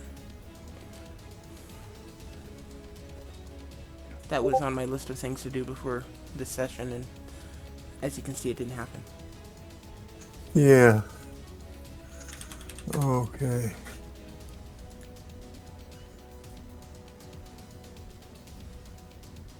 The advanced dice roller gets that +2 on it. If you want to. Okay. Oh.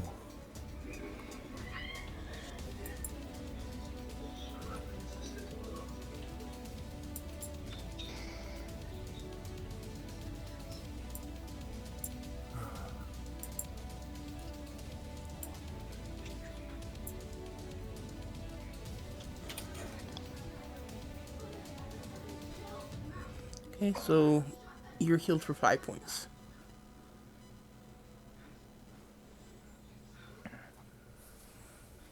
I put the 2 in there. How come it didn't? I don't know.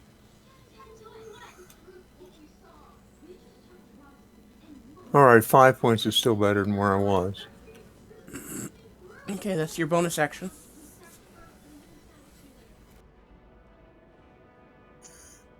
Yes.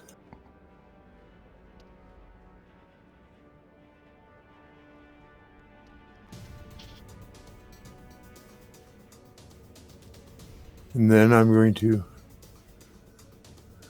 run 1, 2, 3, 4, 5, 6.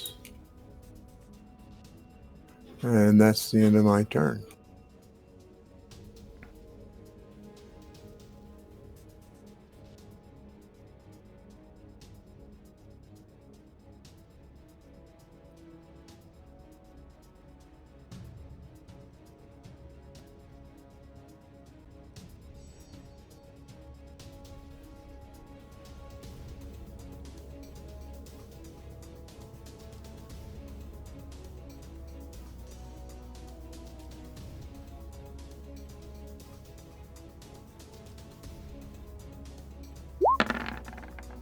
I think I'm done.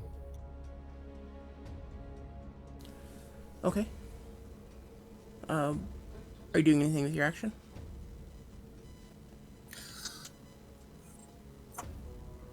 Well, I don't think I can do anything that makes any sense. Okay. All right. Then this orc is throwing a javelin and missing. Valakad, your turn.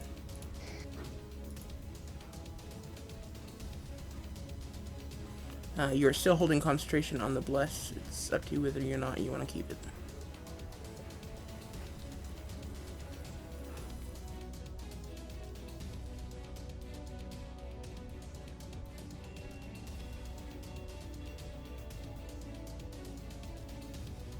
I'll get there. Oh, good.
Okay, I'm going to go back.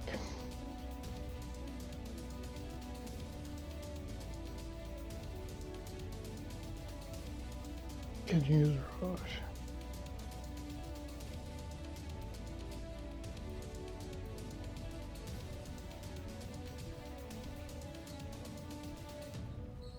And that ends my turn.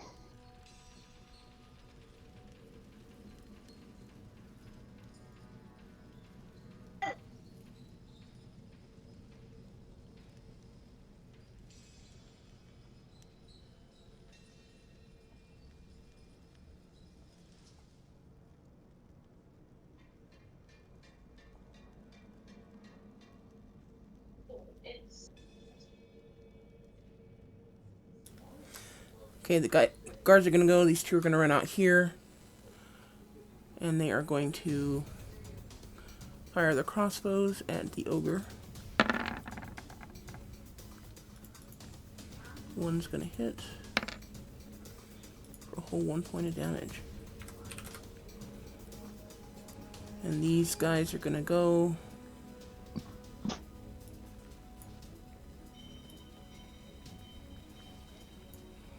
over here. 3 melee.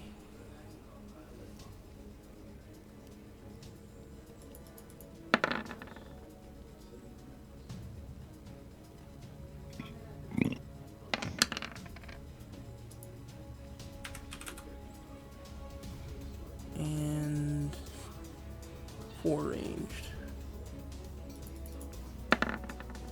3 ranged.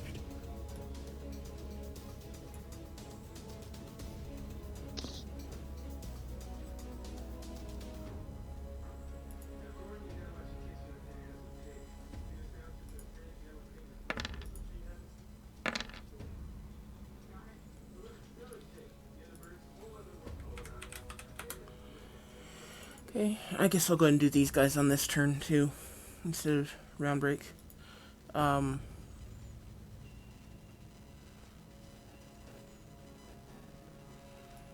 Edian will stand forward, or move forward here. And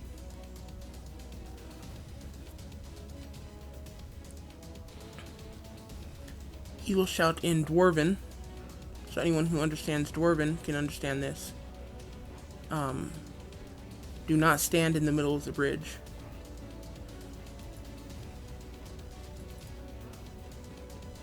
And then he will cast Daylight.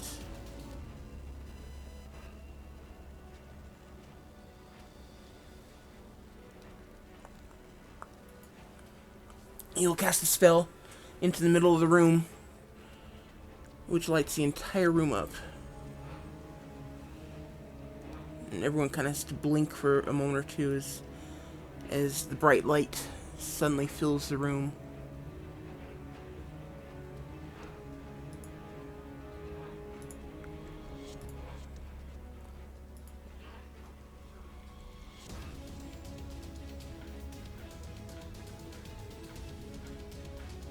Okay, hopefully you all can see everything now.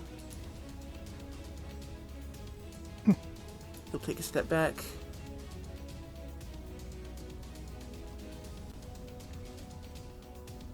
And Lunessa's going to step up here.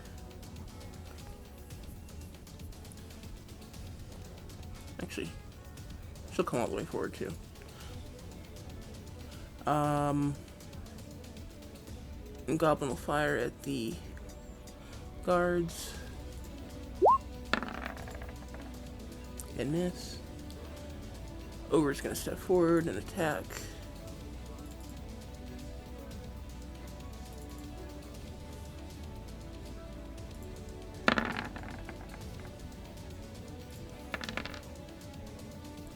And obliterate a dwarf.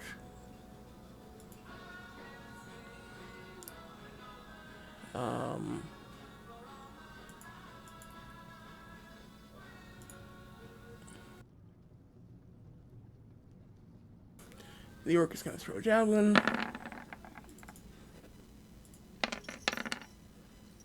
Hit for 9.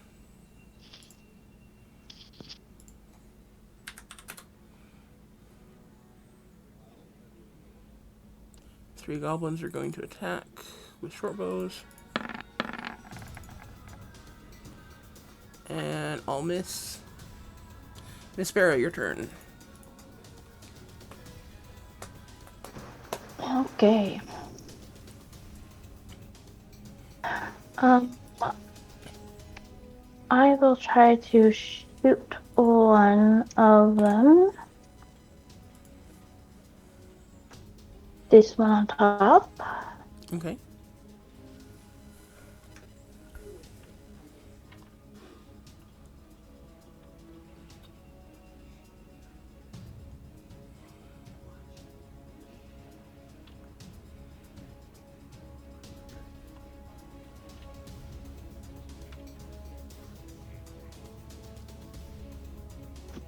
Did I hit it? 14 hits, yes. Sorry, I was looking at something else. Okay. Okay, that's 4 points of damage. And then I will run backwards. Okay.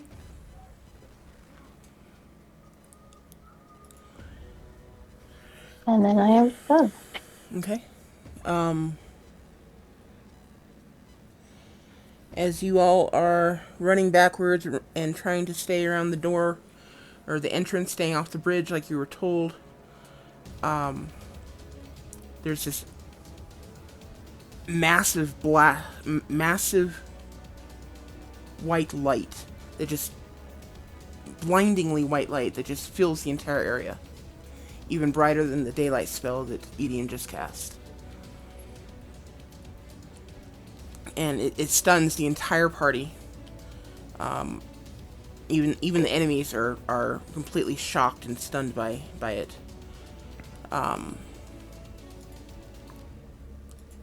And as you guys kind of take a moment, blink your eyes, and look around, trying to understand what just happened,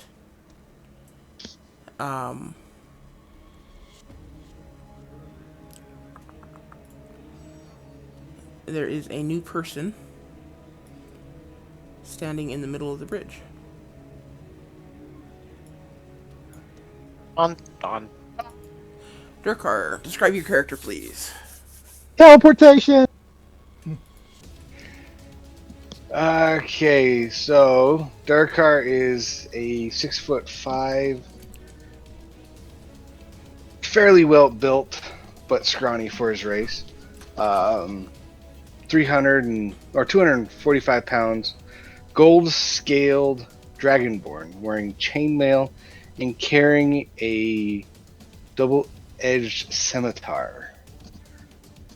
His eyes are that of the goldish orange you find on serpents. Has no tail and starts looking around bewildered.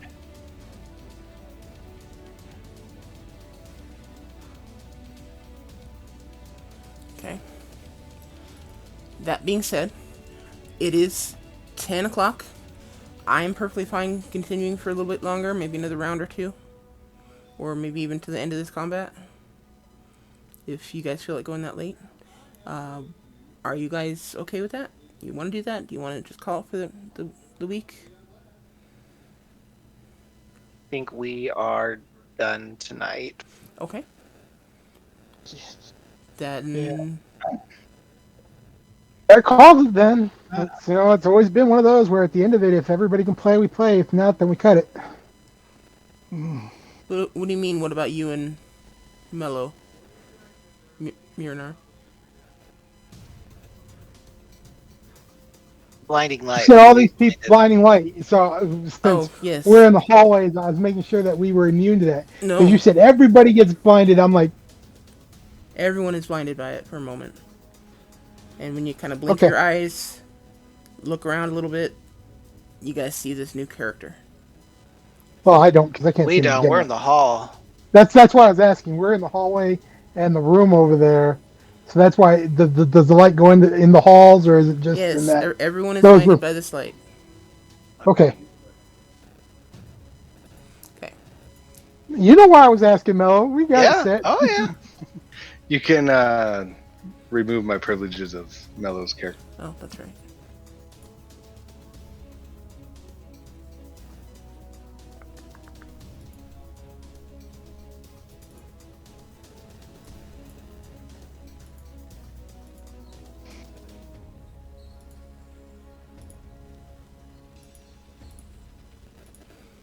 There you go. Okay, so we'll pick it up next week right here with the gold dragonborn appearing in the middle of the bridge. Friend, foe, you don't know. A successful first campaign night. Good job, everyone. Yeah, it flowed. You did a really good job, everybody. This one just flowed, not a lot of dead air, and it just relaxed. It was great. Thanks, everybody. We all I'm survived. here. That was a good night. Hey, the party got all together. That was a good finishing. That was a nice little cliffhanger there at the end. See, it's a good place to end it right there. Cliffhanger. Dun dun dun. Well, I was kind of hoping to get him in sooner, but I know. that was where we had agreed on him entering, and it just took that long to get you there. That's all. Poor cowboy. First night, he didn't even get to play. No, I was totally game for it. I mean, this is one of the things we talked about Yeah. as an option. Yeah. And my entrance would depend on how long it took all of y'all. Right. I just want to know how you, Well, you know, Sassy. the teleportation. That's the one I'm waiting for. The teleportation answer. Maybe you'll have to talk to him some night during camp, or while you're traveling. I don't know. We'll see. Or we just kill him. Who knows? Yeah, could be. I mean, you guys Or the have dwarves turn around and are just like, die. Never know. Yeah. That's why we picked it, because it leaves so many avenues for so many things. Yep. Will Valak Still, be hey, able to you stop everyone from still killing him? lasted longer than I did with my first character, so I'm saying that now. By this No. time, my character was already dead, and I had to reroll a new character. So I which thought I one? was gonna Which die one in was the looking tavern. for me? Which one had the dream? Which character? Valak? He doesn't even know I showed up. He just saw the flash of light. Correct. His character is out of sight from you at the moment. So he doesn't know his last character has arrived. Nope. Correct. It And should be even fun. even if I was, well, Dragonborns have dark vision or no? I forget. No, which is one thing you'll have to do is when we start next week, you have to take off my illumination because I don't have a torchlight yet. Actually, your illumination is off. The building, or the cavern is lit up by the daylight spell at the moment Oh, okay. from Edian.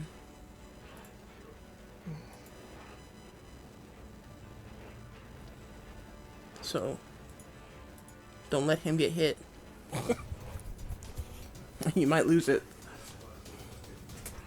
All right, so we're calling it for tonight, right? Yes, we're calling it. Pick it up next week. Same time, same channel, I guess. In place.